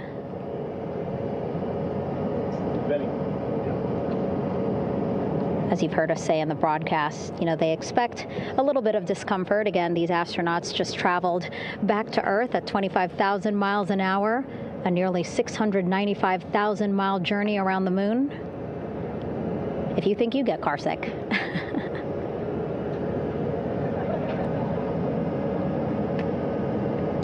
Again, 6 boats out there, lots of gear with them, just in case, right?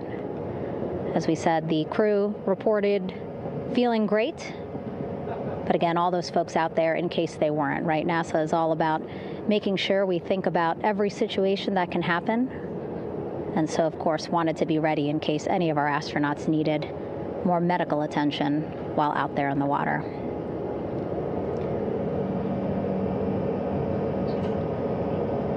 You see now teams, again, trying to set up the stabilization collar and front porch for the crew to get out of Orion. They need both, right? The stabilization collar will keep Orion from swaying as you see it is doing now.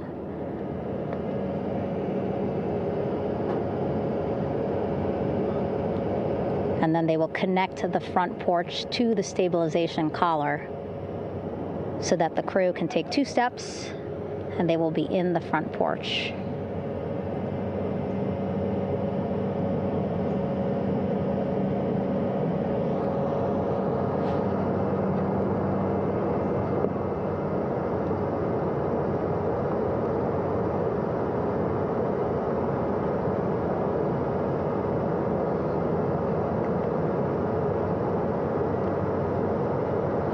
Not a lot of chatter on the mission audio loops. That's a good thing. Again, things proceeding pretty nominally, even if they're fighting some currents out there on the Pacific Ocean.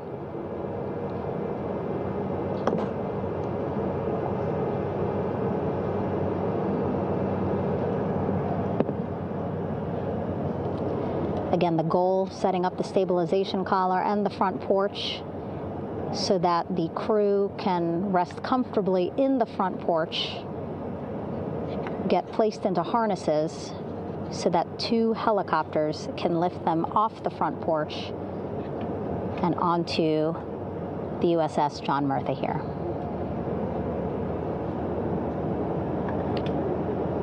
The helicopters are going to take turns picking up an astronaut. So again, Helo 1 and Helo 2.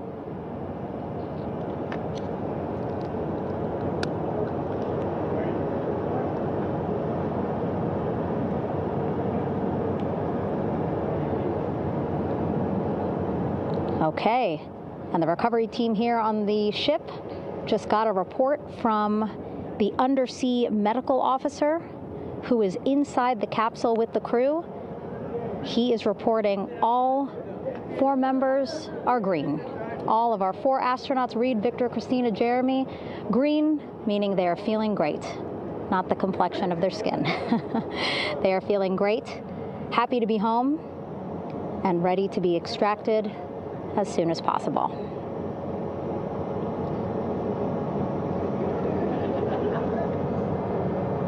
And so, as I was saying, we have 2 helicopters circling the activity you're seeing on the water right now.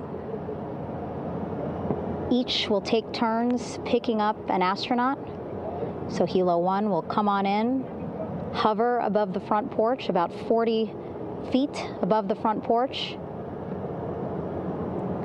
A Navy recovery specialist will be hoisted down into the front porch. The restricted maneuvering doctrine is in effect. We'll connect to the first astronaut, which we're expecting to be Christina. And then Helo 2 comes around, picks up Jeremy, while Helo 1 stays above head, and then Helo 1 will come back in for another astronaut, and then Helo 2 for the last astronaut, and then back to the flight deck here on the recovery ship.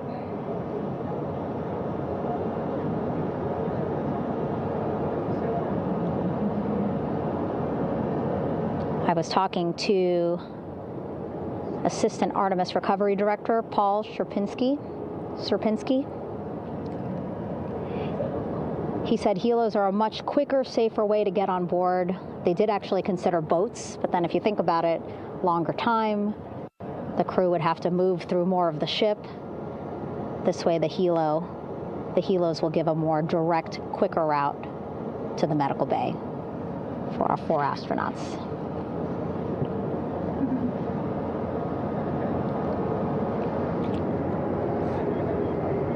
Beautiful shots from our aerial and imagery teams.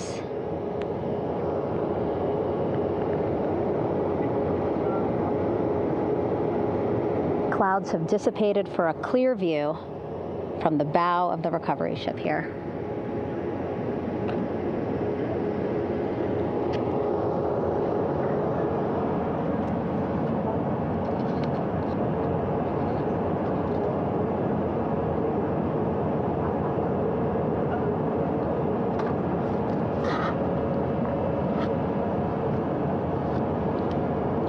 You can still see divers in the water there. Encircling Orion, that is that stabilization collar we've been telling you about. As you saw in that interview just a few minutes ago, they have to first connect it to Orion, and then once it's secured onto Orion, they can inflate it, and then they'll further secure it with other harnesses and lines.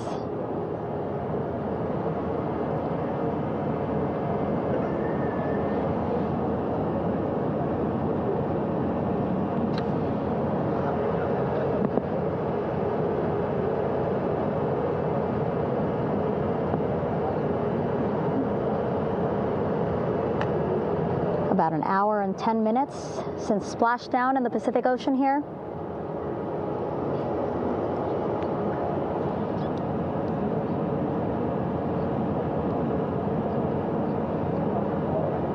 Reed, Victor, Christina, and Jeremy back home after a history-making mission to the moon and back.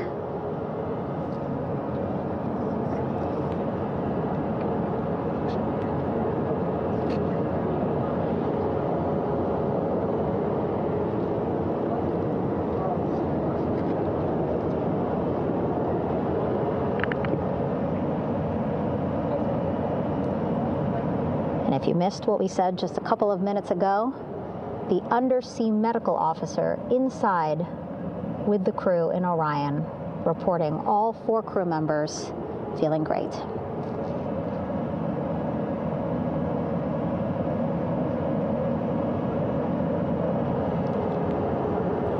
Progress being made there on the stabilization collar. It looks like they are beginning to inflate it.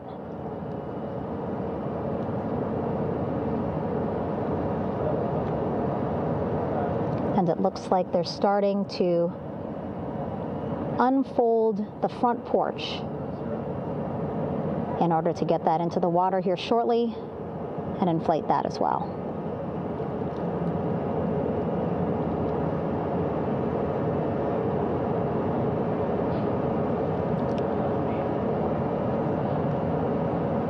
Again, more than 40 people out in the water right now.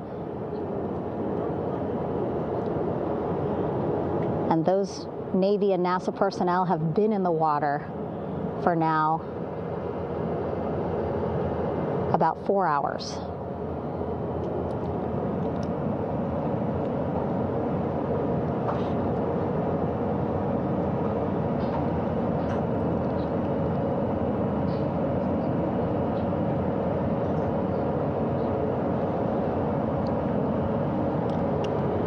The reason why they had to get out so early is just to stage everything. And actually here on the ship, when there are flight operations happening, you can't have anything else, right? Just because the flight deck can be a dangerous place, so they just want to focus on planes coming and going from the ship, so that's why they wanted to get the boats in the water to make sure that they have all the time they needed for the flight ops. And then the same crew here out in the water, they will stay out in the water for a number of hours after we recover the crew and get them back on the ship, because then they have to recover Orion.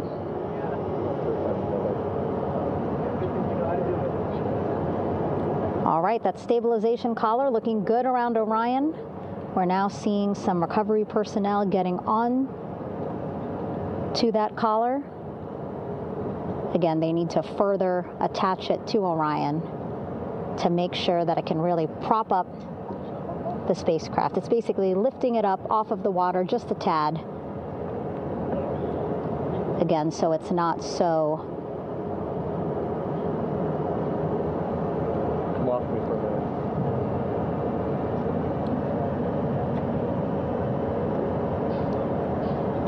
so it doesn't sway so much in the water there.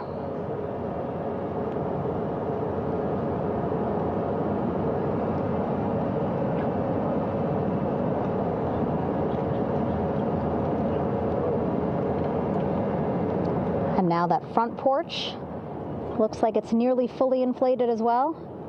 You can see a much larger surface area.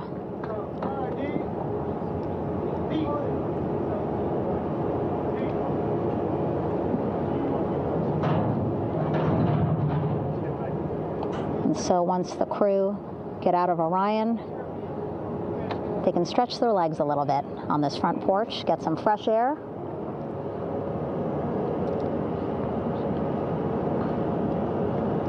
And enjoy this beautiful day here on their home planet.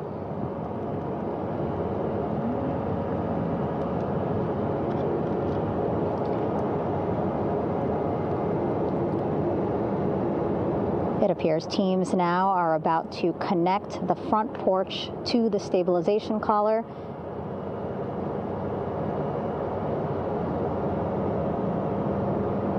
And at that point, when both are secure, we should soon see astronauts come out of Orion.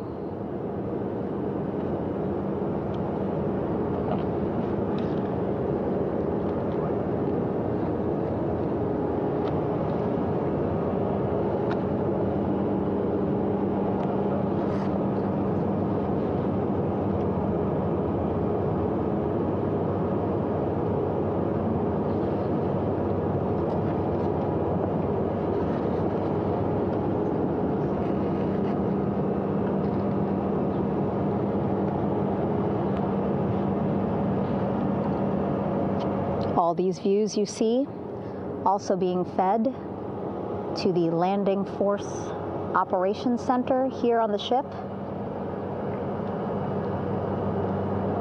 Of course, it is very important for our recovery teams leading the mission to have all the views that you're seeing as well. Again, listening to their communication loop here on the ship. Very quiet, which is a good thing. It means things are going pretty nominally, meaning as expected.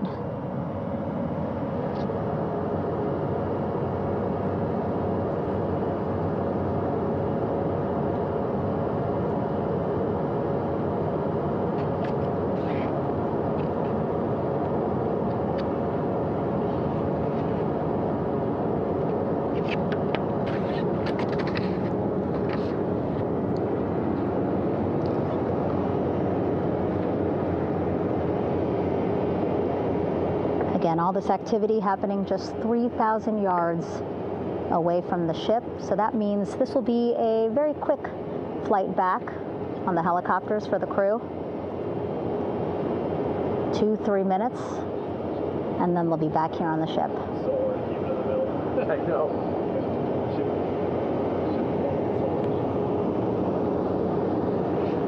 Okay, saw a thumbs up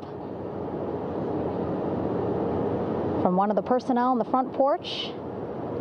It looks like they are now getting ready to deploy what they call the Air Rescue Vest, ARV. And so this is the harness that each crew member will get into in order to be hoisted into the helicopters. Again, those helicopters hovering just about 40 feet above the front porch when they're ready to pick up each crew member.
This is Mission Control Houston. Behind me, a fairly raucous scene as hundreds of flight controllers have poured into the flight control room here. This is reminiscent of the scene after the final shuttle mission of STS-135, although that was the end of a program. This is only the beginning of a program with the textbook splashdown of Integrity and its 4 astronauts. We're standing by for the crew to be extracted from the spacecraft. Entry Flight Director Rick Henfling invited all of these flight controllers who have contributed to this mission to enter the flight control room to have an opportunity to receive well wishes and to share the mutual glow that exists in the wake of a textbook mission for Integrity. On the front screen here in Mission Control, a sign that says "Welcome Home Integrity, taking humanity back to the moon, going further, and returning safely to Earth." So all of that jubilation, part of the post-splashdown activities, even as we await the crew being extracted from the vehicle to be hoisted onto Navy helicopters for the trip back to the USS John P. Murtha.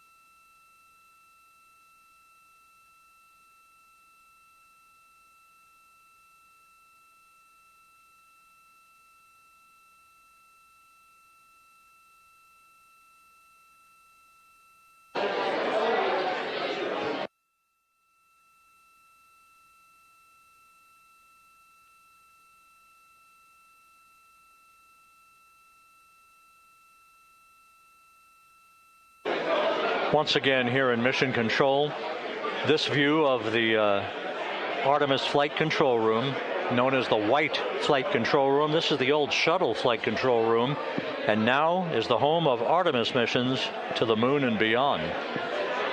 Once again, quite a few flight controllers were invited in by Entry Flight Director Rick Henfling to share in the jubilation following the successful splashdown of Integrity. That splashdown occurring an hour and 22 minutes ago, as we stand by for the completion of the extraction of the crew, and ultimately they're hoisting onto Navy helicopters for a short flight back to the USS John P. Murtha. Splashdown occurred at 7:07 and 27 seconds p.m. Central Time. I had an opportunity to talk to the head of flight dynamics, Jeff Birch, a moment or two ago. He said the trajectory of Integrity coming through the Earth's atmosphere was so precise, they've never seen anything line up on a ground track like today's entry by Integrity for its splashdown southwest of San Diego.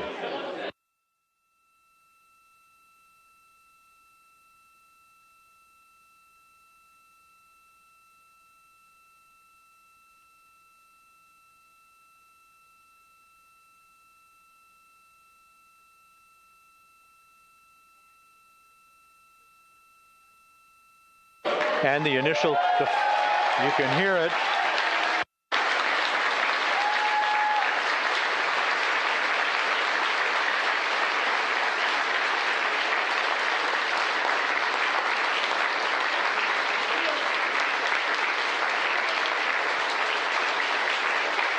Jubilation here in the flight control room. The first crew member is out of Integrity.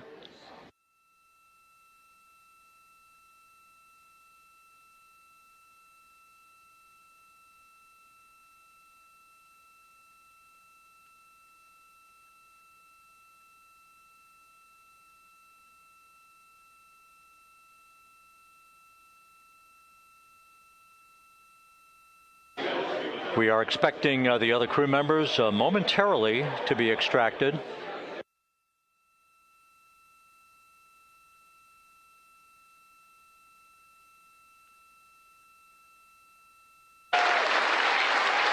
We now have 2 crew members out.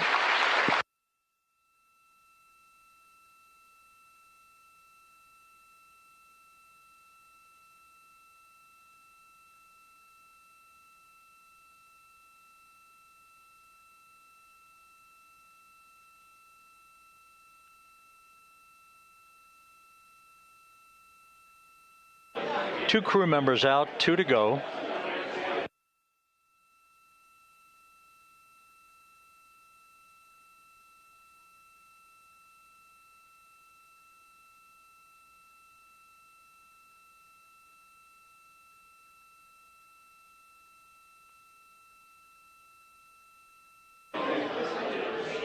We're about 1 hour from sunset out in the Pacific. Everything continues to go well. Integrity's systems function perfectly during its entry back to Earth. And Reed Wiseman, the commander who will be last out of the vehicle, reported that all the crew members were feeling very well.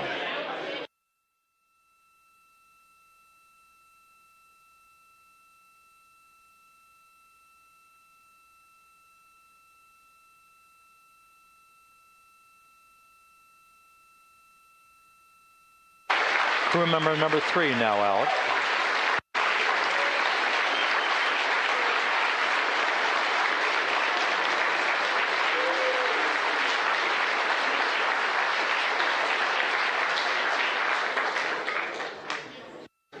And now standing by for the commander, Reed Wiseman, who will be last out of his ship. Bobbing in the Pacific under almost ideal conditions, Integrity spanned 694,000 miles during its journey from launch to splashdown.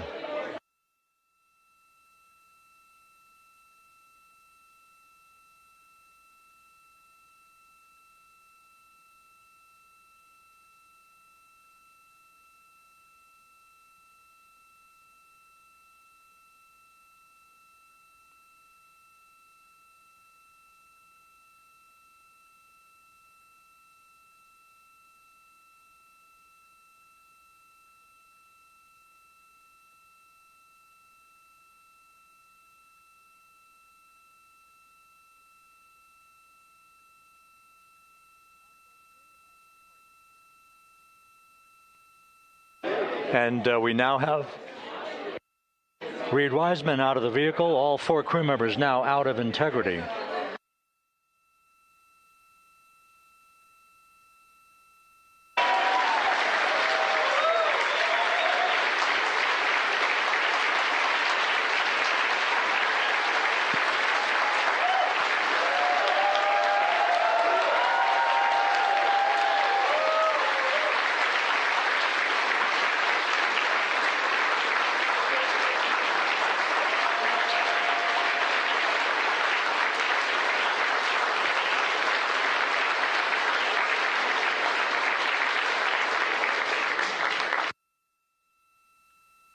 Once again, all 4 crew members now on the front porch. And the procedure to begin hoisting them up to these 2 Navy helicopters hovering overhead will begin shortly.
This is Mission Control Houston.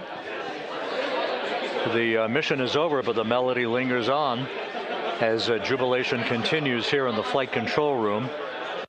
We should be expecting NASA's Associate Administrator, Amit Kshatriya, to be joining us shortly for a short interview while the recovery operations continue out in the Pacific. So we'll stand by for that. And then we'll turn it back over to Megan Cruz aboard the USS John P. Murtha.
This is Mission Control Houston here in the Artemis flight control room. A number of flight controllers basking in the glory of the successful end of this mission that carried 4 astronauts around the moon on a lunar flyby, and the first test flight of Orion with crew members on board. Splashdown occurring an hour and 32 minutes ago after a flawless descent back into the Earth's atmosphere for the vehicle. Its 4 crew members in good shape, simply enjoying their time right now on the front porch, as it were, the inflatable raft alongside of their Integrity spacecraft. We're expecting Amit Kshatriya, the NASA Associate Administrator, to join us here momentarily for a brief interview before we turn it back over to Megan Cruz aboard the USS John P. Murtha, the recovery ship.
This is Mission Control Houston. We're about an hour and 34 minutes since the textbook splashdown of integrity in the Pacific to bring home our astronauts. And with us now is Amit Kshatriya, the NASA Associate Administrator. Amit, a little bit of history made tonight, a little bit of history made over the past few weeks. Your thoughts as this team here basks in the glow of what they just accomplished? Yeah, Rob, we're here in the control center, and it's kind of overrun with jubilant folks in the Mission Control Houston, as well as engineering, and folks that just want to be here, part of it, as we watch our crew get extracted from the vehicle. And, you know, my thought is always about these teams, the team that's in the water right now, pulling the crew out, the team here in Houston that worked so hard over the last 10 days, no sleep to get this done. You know, we still have some work to do to get the crew to the med bay here on the ship. They all look great coming out, so hopefully that won't be too long. You know, I think we saw the administrator on the boat too, giving his thanks to the Navy team on the Mirtha, which they're just an incredible group of sailors. I was able to visit with them a couple weeks ago. And then if you pull it all the way back to the workers and the folks that joined the rocket at Michoud, that made the heat shield tiles, that held together tonight, that stacked the vehicle in Florida, that integrated the vehicle in Denver, that fired the engines in Stennis, that fired the boosters in Promontory. I mean, this is the entire team, coming together and being tested by the environment that this machine went through. And they did it right. The work was good. They did it right. You've said in a number of briefings, of course, and in other forums that this is just the first step. The cadence has to step up, as the administrator has indicated. Now, it's a little early for the full report card on how integrity did, but did this mission ultimately, from your eyes view, exceed expectations? It absolutely did. I mean, I was waiting to talk about this until we were in the water, and I think we still have, again, work to do to bring it in and really kind of go through it bolt by bolt and see what we learned. But I mean, so far, given what we learned during the mission and given how we performed on ascent, on entry, I always think about energy in terms of the states that you worry about the most, and every time we put these machines through these incredibly energetic states that came through. So I'm fairly confident that we made a big step tonight to get us on the path towards the surface. I think the path to the surface is open now.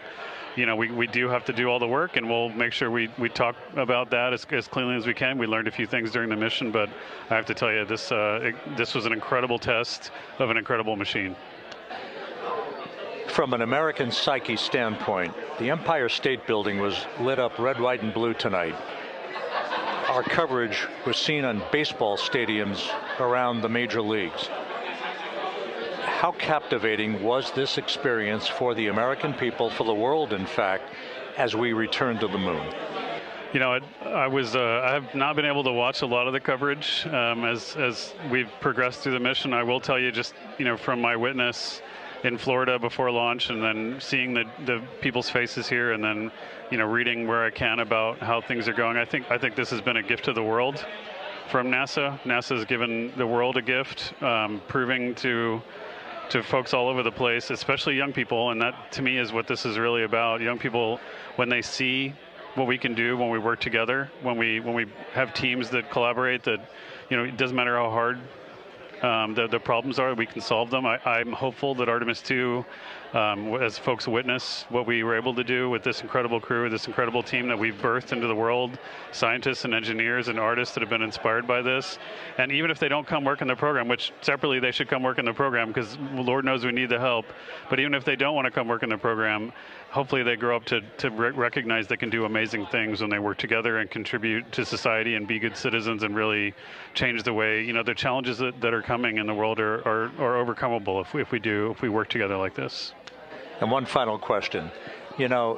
Flying to the moon, we did it. We've done it again this past week and a half or so. But the engineering that went behind the design of this mission and the precision, the pinpoint precision of this vehicle entering that entry corridor, it's almost mind-boggling. Yeah, it is incredible when you think about the energies involved and the uncertainties involved. That when we inserted the vehicle into orbit, it was 99.5 2% down the middle when we dropped the vehicle right on top of the fleet here. You know, our guys knew exactly where to go, but the guidance was perfect. You know, and it's interesting. I've got this question a lot over the last few weeks about, you know, we did this before 53 years ago, and you know that. I think, I mean, it is a reasonable thing to contemplate, like what's gone on since then. And what I'd tell you is, you know, when we did Apollo, which again, the more we learn about what they did, the more magical it seems what they were able to accomplish given the technology and the learnings that they had. But when we did Apollo, the architects of Apollo, you know, Gilbert, Seaman, von Braun, Mueller, what they really wanted to do, you know, as they were contemplating what it meant to expand our range of action to the lunar surface, what they wanted to do was learn how to live and work in space for a long time. They wanted to do that first before they were confident they could expand their range of action to the moon. Now, of course, the politics of the time and the mission at the time was different, and so they had to go straight to the moon and bring people home. And then after that, the program kind of lost its momentum.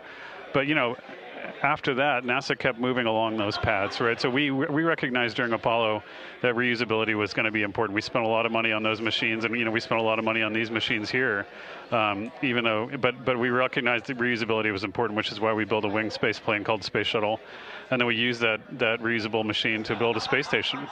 And we learned for 25 years how to live and work in space, and have been able to develop technologies that can enable exploration. So really, what I think is now, 53 years later, we're at the point where the architects of Apollo would have been pleased that we're now ready to actually go back to the moon and go back to stay, because we've learned all the things we needed to learn. There's a lot of people pleased here tonight, and we really thank you for joining us. Amit Kshatriya, NASA's Associate Administrator, as we begin to hoist the crew onto the helicopters to head back to the recovery ship. Thank you very much, and congratulations, Amit.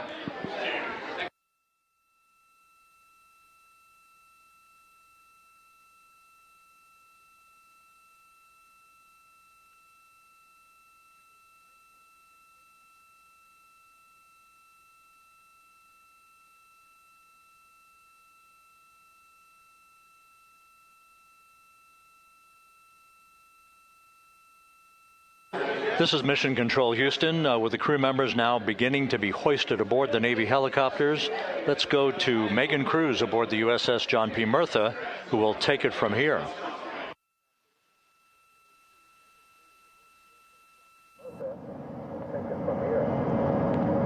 Hey, Rob. Yeah, back on the bow of the ship here, we are seeing the helicopters circling Orion. The first one there, having just completed picking up the first astronaut. Helo 2 now, hovering just 40 feet above the front porch, lowering a recovery specialist out of the helicopter. That person will touch down in the front porch just there.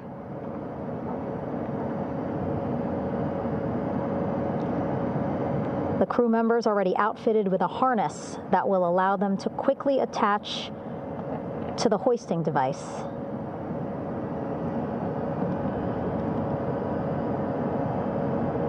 Look at the power of those blades throwing water out at the center there, the front porch, with now 3 astronauts and the recovery specialists. Again, crews already outfitted with a harness vest. And here we go. Second astronaut now off the front porch, getting hoisted into the second helicopter.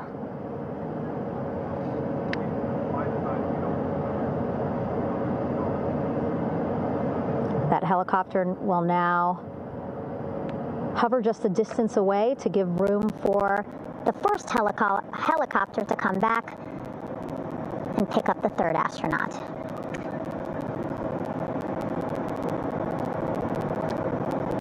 As we wait for that helicopter to come back, make its way back around, just want to mention that the President of the United States called our NASA administrator today while he was on the ship, just minutes after we interviewed him live on our coverage, and congratulated him and NASA on this history-making moment tonight.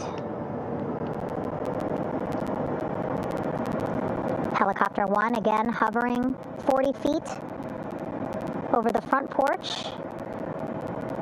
We will soon see another recovery specialist getting lowered onto the front porch.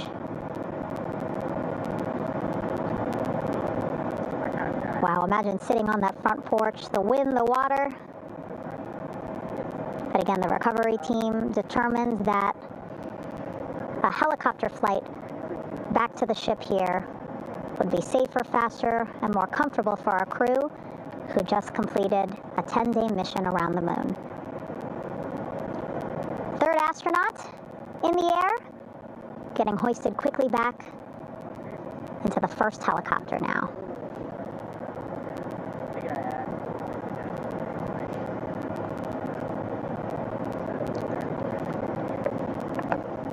That first helicopter now on its way back to the ship here. We will soon see it land in just a few minutes.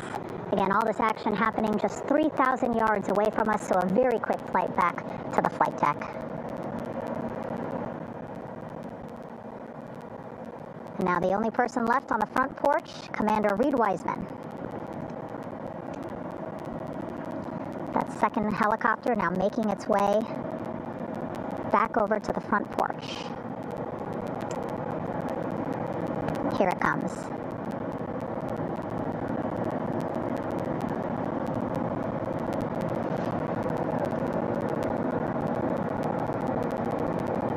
Making its final approach here.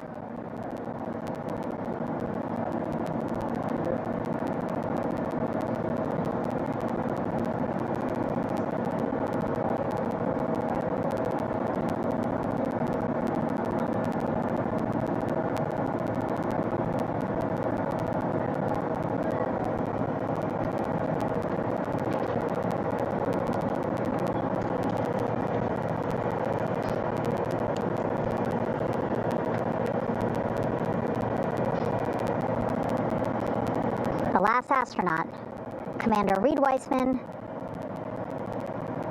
now off the front porch and almost into the second helicopter. Both now on their way back to the ship where we are, the USS John P. Murtha, just west of San Diego in the Pacific Ocean.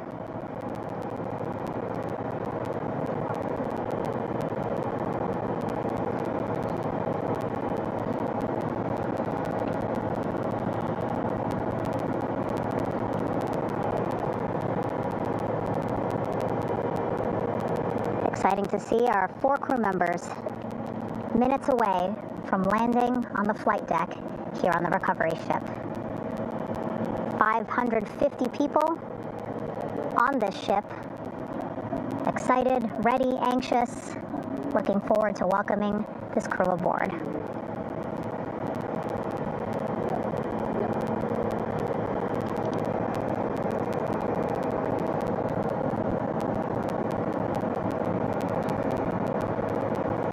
Watching them now with our own eyes.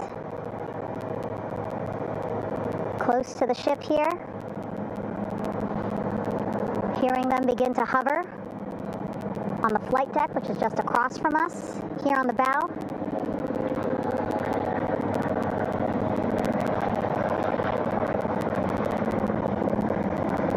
The first helicopter coming in.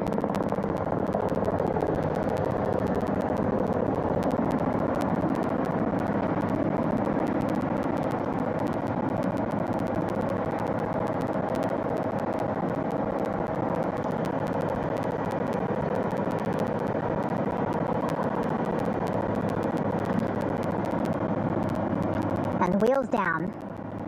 Wheels down of the first helicopter carrying 2 of our Artemis 2 crew. Pilot Victor Glover and mission specialist Christina Cook.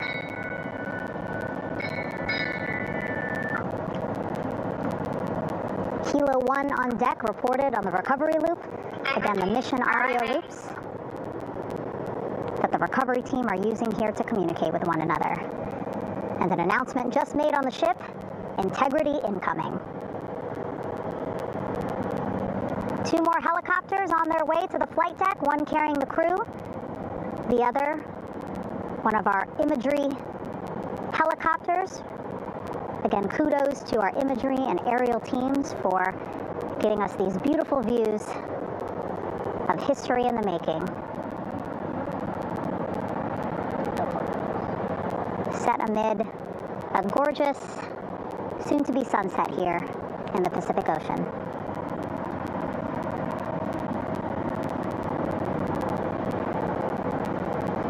Second helicopter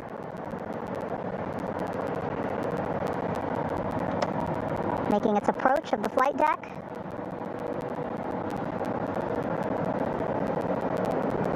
Plenty of people here on the bow with their cell phones out, filming this moment.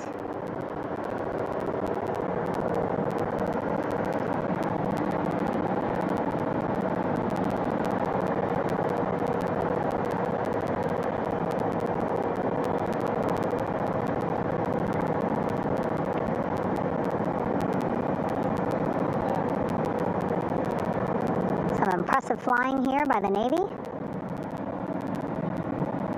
as we are seconds away from wheels down.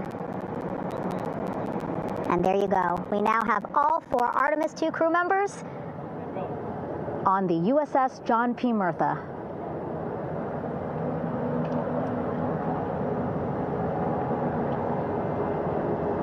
I'm sure they're happy to be out of the water and on this recovery ship with, again, 550 people on board, ready to welcome them home. But first, as we've been saying throughout the broadcast, just making sure the crew feel good. We reported that they were feeling good when they were in Orion, but those were just initial, quick, verbal assessments of how they're feeling. Their destination tonight, the medical bay here on the ship, right after we power down the helicopters here.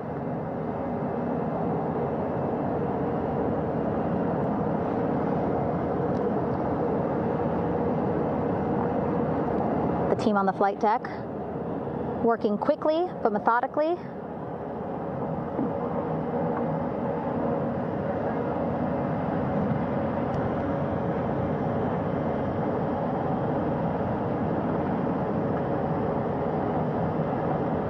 Waiting for just one more helicopter to touch down.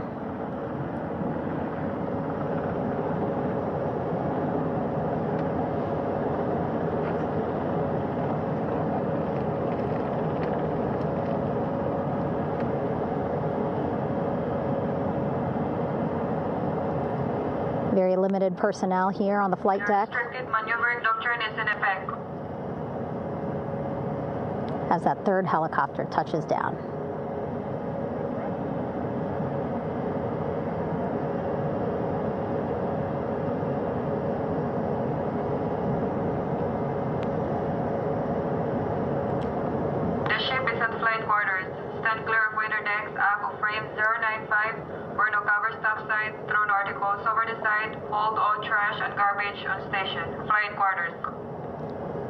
While just a few folks on the flight deck itself, there are plenty more on some upper decks. I see in some of our views a very packed crowd overhead. Announcements being made over the ship's loudspeaker system, reminding folks to stay clear of operational areas like the flight deck, so that teams can work quickly to get the crew off of the helicopters and into the medical bay.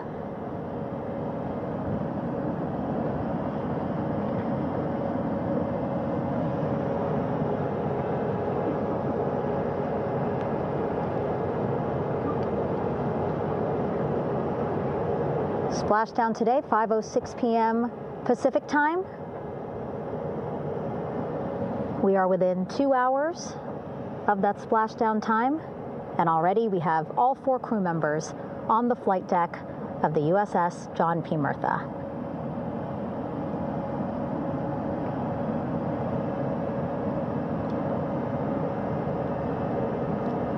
Again, crew waiting before getting out for the helicopters to completely shut down.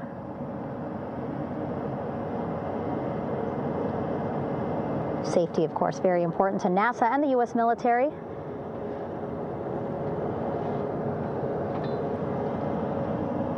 So we'll wait just a couple of minutes here before we start seeing crew members walk off the helicopters one by one.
All right, and now here we see pilot Victor Glover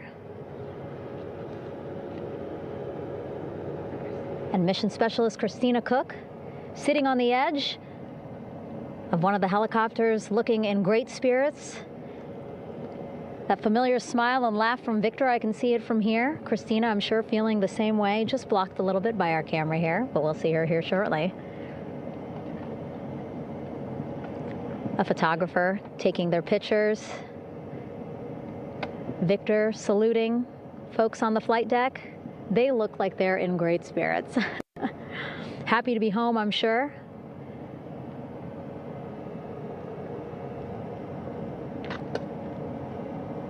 If you're sitting at home, I hope you too are wondering, what would you want to ask them if you got a chance to talk to them? Because that is what I'm thinking about. Getting the opportunity to talk to or ask questions of these 4 astronauts who just made history as the first crew to return to the moon since 1972.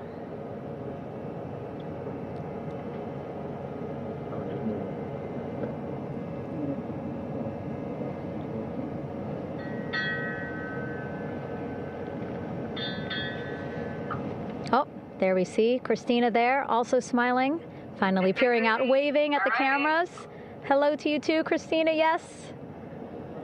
Welcome back. Welcome, welcome home. A loudspeaker announcement on the ship saying, "Welcome home, Integrity."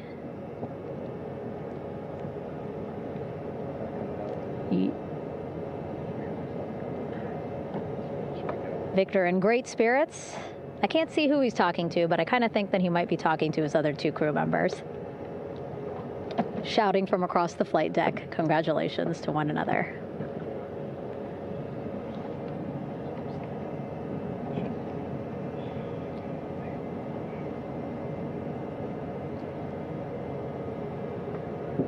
And so now we see some Navy personnel walking up to the helicopter.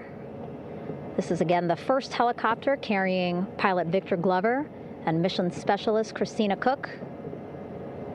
Both have taken off their helmets now.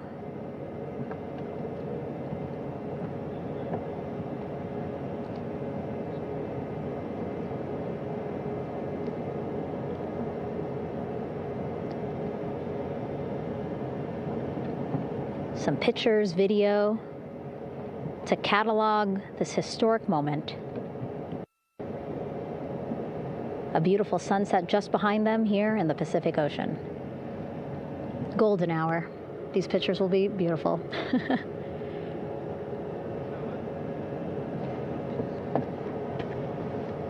Now we see NASA Administrator Jared Isaacman. He is on the flight deck, as well as Flight Surgeon Rick Schuring walking over to Victor and Christina first. We saw the administrator walk over to the other helicopter, which is carrying Commander Reed Weissman and Mission Specialist Jeremy Hansen.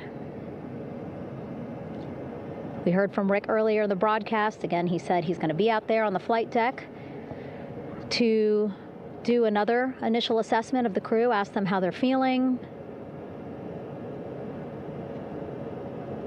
anything bothering them. But again, from what I'm seeing, they look like they're in great spirits and feeling pretty good for folks who just traveled 695,000 miles from Florida to the moon and now here to the Pacific Ocean.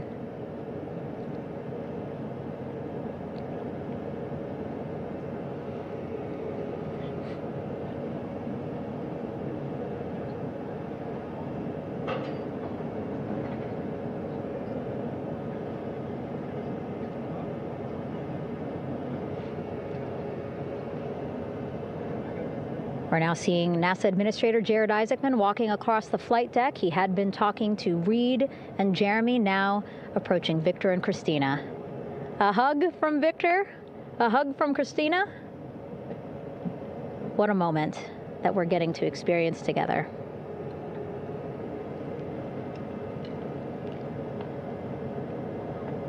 I'm sure congratulatory words. You know, we got to speak to the administrator live on this broadcast as well, and he said the kid in him right now, giddy, absolutely giddy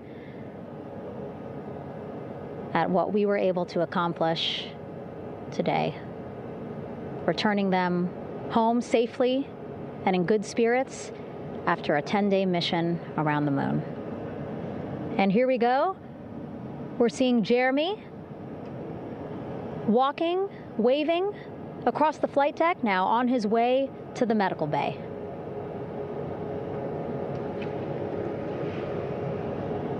It's a short walk,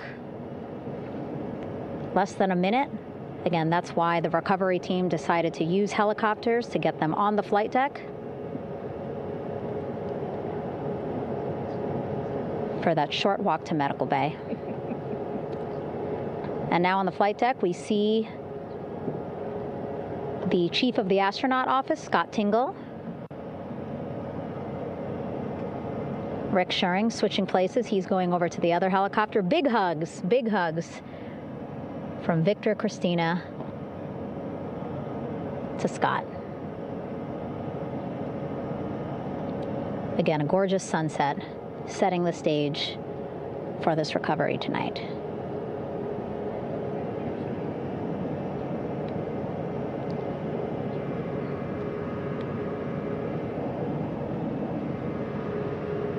All right, and now here we are, Christina, making her way, looking thankful, grateful, happy to be home.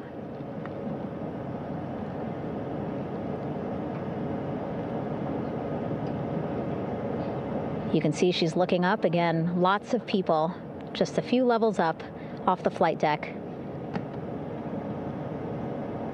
welcoming her home.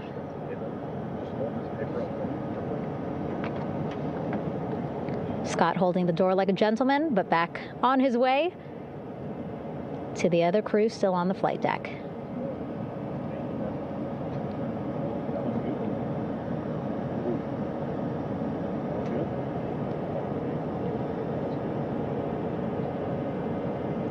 So still on the flight deck, Victor Glover and Reed Weissman. It looks like Victor will be the next one headed to medical bay. More hugs, more hugs. He's a hugger.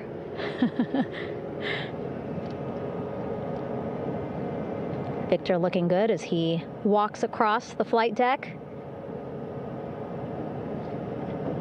NASA Administrator applauding. Victor applauding. for all the folks on the ship with him who played a role in their safe return today.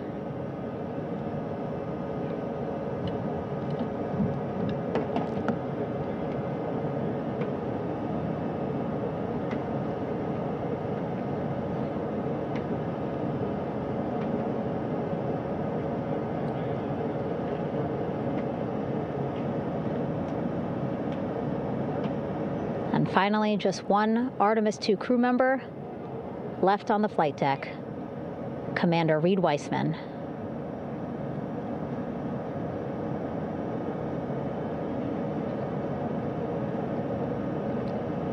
Applause from the group there on the flight deck, I'm sure, as well as on the level just above them, packed with people. Reed looking good as he takes his steps towards the medical bay.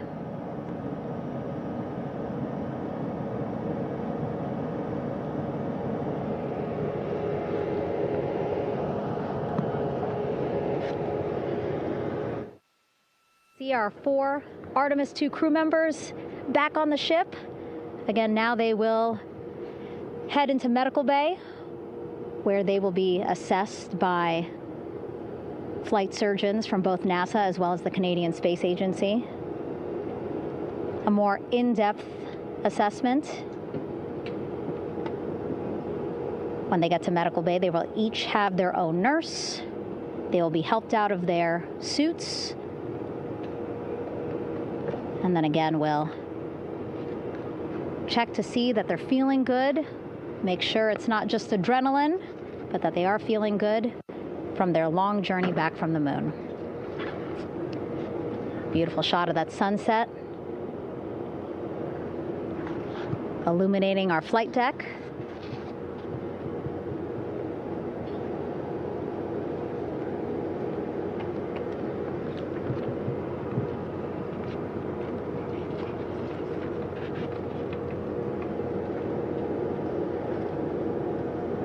All right, and now with our astronauts safely on board, I want to welcome on Artemis Recovery Director Lily Villarreal.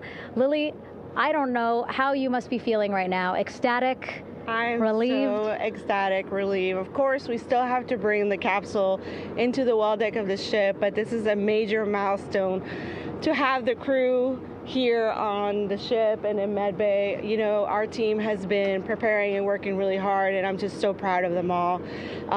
Everything went very well, just as planned. Our teammates in Houston, the flight control team was just amazing. We were able to have great conversations and communications about everything. And I don't know what else to say. I'm just so ecstatic. It's such a wonderful feeling to get to this point. Again, we still have to get the capsule, but this is huge for all of us in landing recovery. And I couldn't do this without my team, and of course the full support of the U.S. military.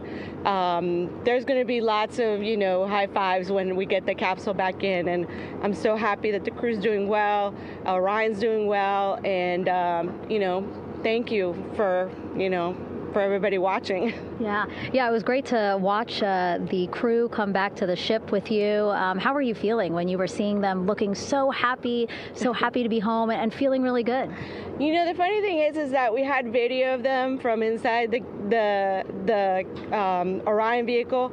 They were like that from the beginning. When we opened the hatch, they were already out of their seats, having a good time, waiting for us to open the hatch.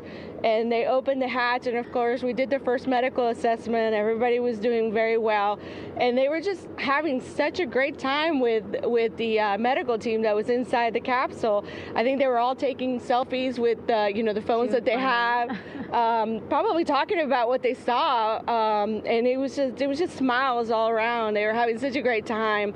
And then we put them on the front porch when we were ready to put them on the front porch, and again you could see they were just so ecstatic to be home and talking to everybody. So we were very happy to see all of that in the control room of the LFOC. How remarkable is that? Again, if we think about their journey, the 695,000-mile journey around the moon and back, coming back at 30 times faster than and the speed of sound. I mean, how remarkable is that they are in such good spirits? I mean, this is an amazing crew. I think you guys have seen it for the past 10 days. They're wonderful people, and we're so happy that they brought us along on that ride. And I can't wait to see all the additional videos and pictures that they have that, we'll get a hold of now that they're back on the ground. And I can't wait to hear how, a little more than what we saw on the press briefings from the crew about what they saw. It's just fantastic.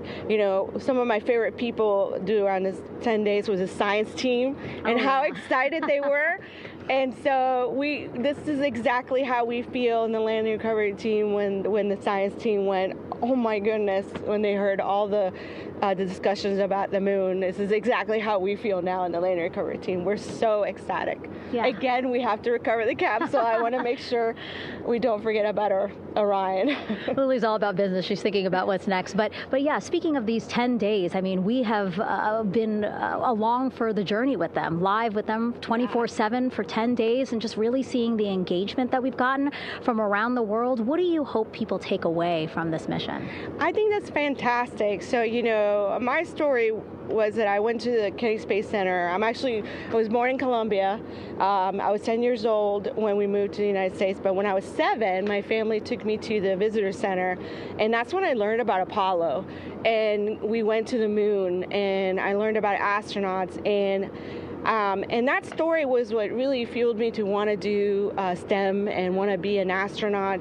And I think that this Artemis program is going to do exactly what, what girls, my age back then is 7, young people right now, girls and even like young men, obviously. But we want to empower people to know that you can do this, right? If you want to come and work for NASA, if I did it, they can do it.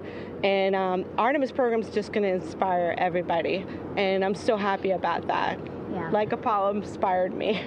Thank you so much, Lily. Really appreciate you being here. As you said, still a lot of work to do, 5 to 6 more hours to recover Orion that's still out in the water. So I'll let you get back to it. But you had beautiful words to say again. We hope that this inspires people. We hope that you come and join us at NASA and accomplish great things with us in the future. Yeah. Back to you, Rob.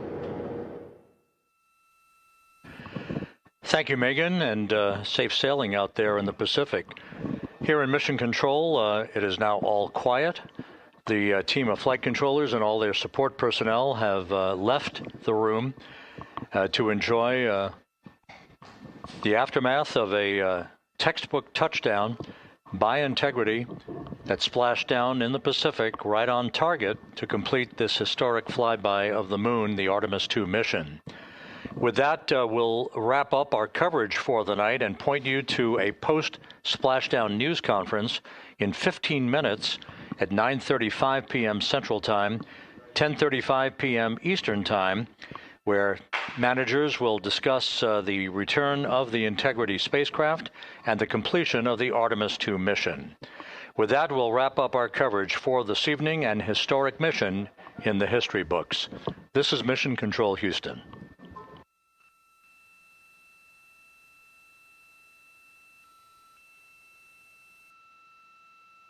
Main chute deploy.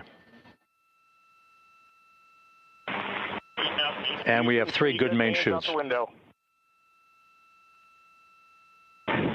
Integrity, splashdown, sending post-landing command now. Splashdown confirmed. Copy splashdown, waiting on VLDR.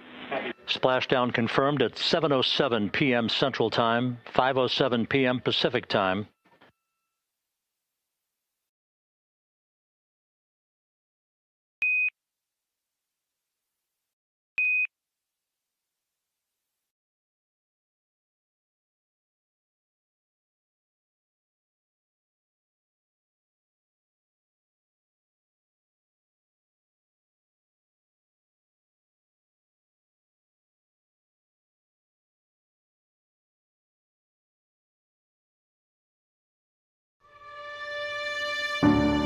NASA's Artemis II is the first crewed lunar mission in over 50 years. 4 astronauts will venture around the moon, preparing humanity for a long-term lunar presence for scientific discovery and exploration. The 10-day test flight will demonstrate a range of deep space exploration capabilities with crew. The mission will prove the Orion spacecraft is ready to keep astronauts alive in deep space and allow the crew and ground teams to practice operations essential to the success of future missions. On launch day, the Artemis II crew suits up, undergoes final checks, and rides in the crew transportation vehicles to Launch Pad 39B at NASA's Kennedy Space Center in Florida.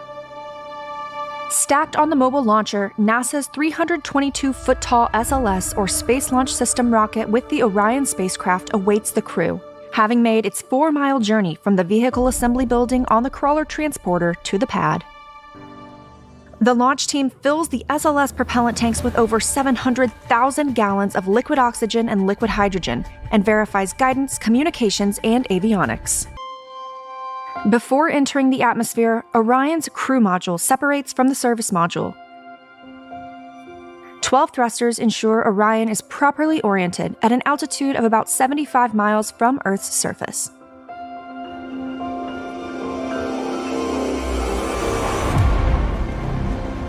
Orion and the crew enter Earth's atmosphere at a speed of nearly 25,000 miles per hour. Decelerating at a rate up to 4 times the force of gravity, the crew will feel 4 times heavier than they do on Earth. Orion's heat shield protects the spacecraft from temperatures of about 5,000 degrees Fahrenheit, about half as hot as the surface of the Sun. To slow its descent, Orion begins a precise deployment sequence of 11 parachutes. 3 forward bay cover parachutes first separate the protective thermal cover that sits over the chutes. 2 drogues slow and stabilize the crew module, then cut free. 3 pilot chutes lift the 3 main parachutes, deployed at an altitude of 9,000 feet and traveling 130 miles per hour. These chutes slow the crew module to a speed of less than 20 miles per hour. After traveling more than 595,000 nautical miles, Orion splashes down in the Pacific Ocean, about 50 nautical miles from the California coast, just 16 minutes after entering Earth's atmosphere. After splashdown, a recovery team that includes the U.S. Navy, Air Force, and NASA approaches Orion. The team ensures it's safe for the crew to exit before divers help the astronauts onto an inflatable front porch, hoist them into helicopters, and fly to the recovery ship. Orion is towed into the ship for its return to Kennedy Space Center. Their mission complete, the crew is flown back to land and step on solid ground for the first time in 10 days. This is Artemis II. Learn more about Artemis at nasa.gov/Artemis.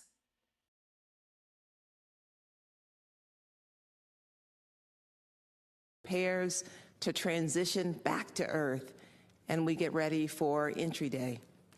After an exciting day of science on Monday and a day for the crew to recover and then achieve some other flight objectives yesterday, the team is turning our attention to the return and getting the crew safely home. Now, because this is a development flight, we are thinking about what we can still learn in the remaining days to better understand the systems and to inform future missions. And we're still getting a lot of imagery down from the spacecraft and from the crew. And I wanted to share a couple of the imagery highlights today.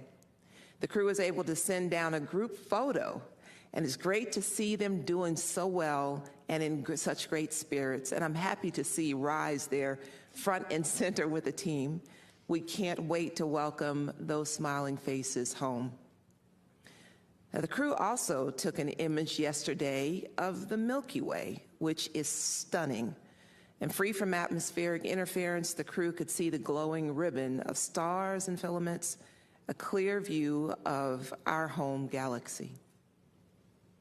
So I also wanted to highlight a few additional things that we're learning through this test that are directly feeding forward to our next missions, including Artemis III.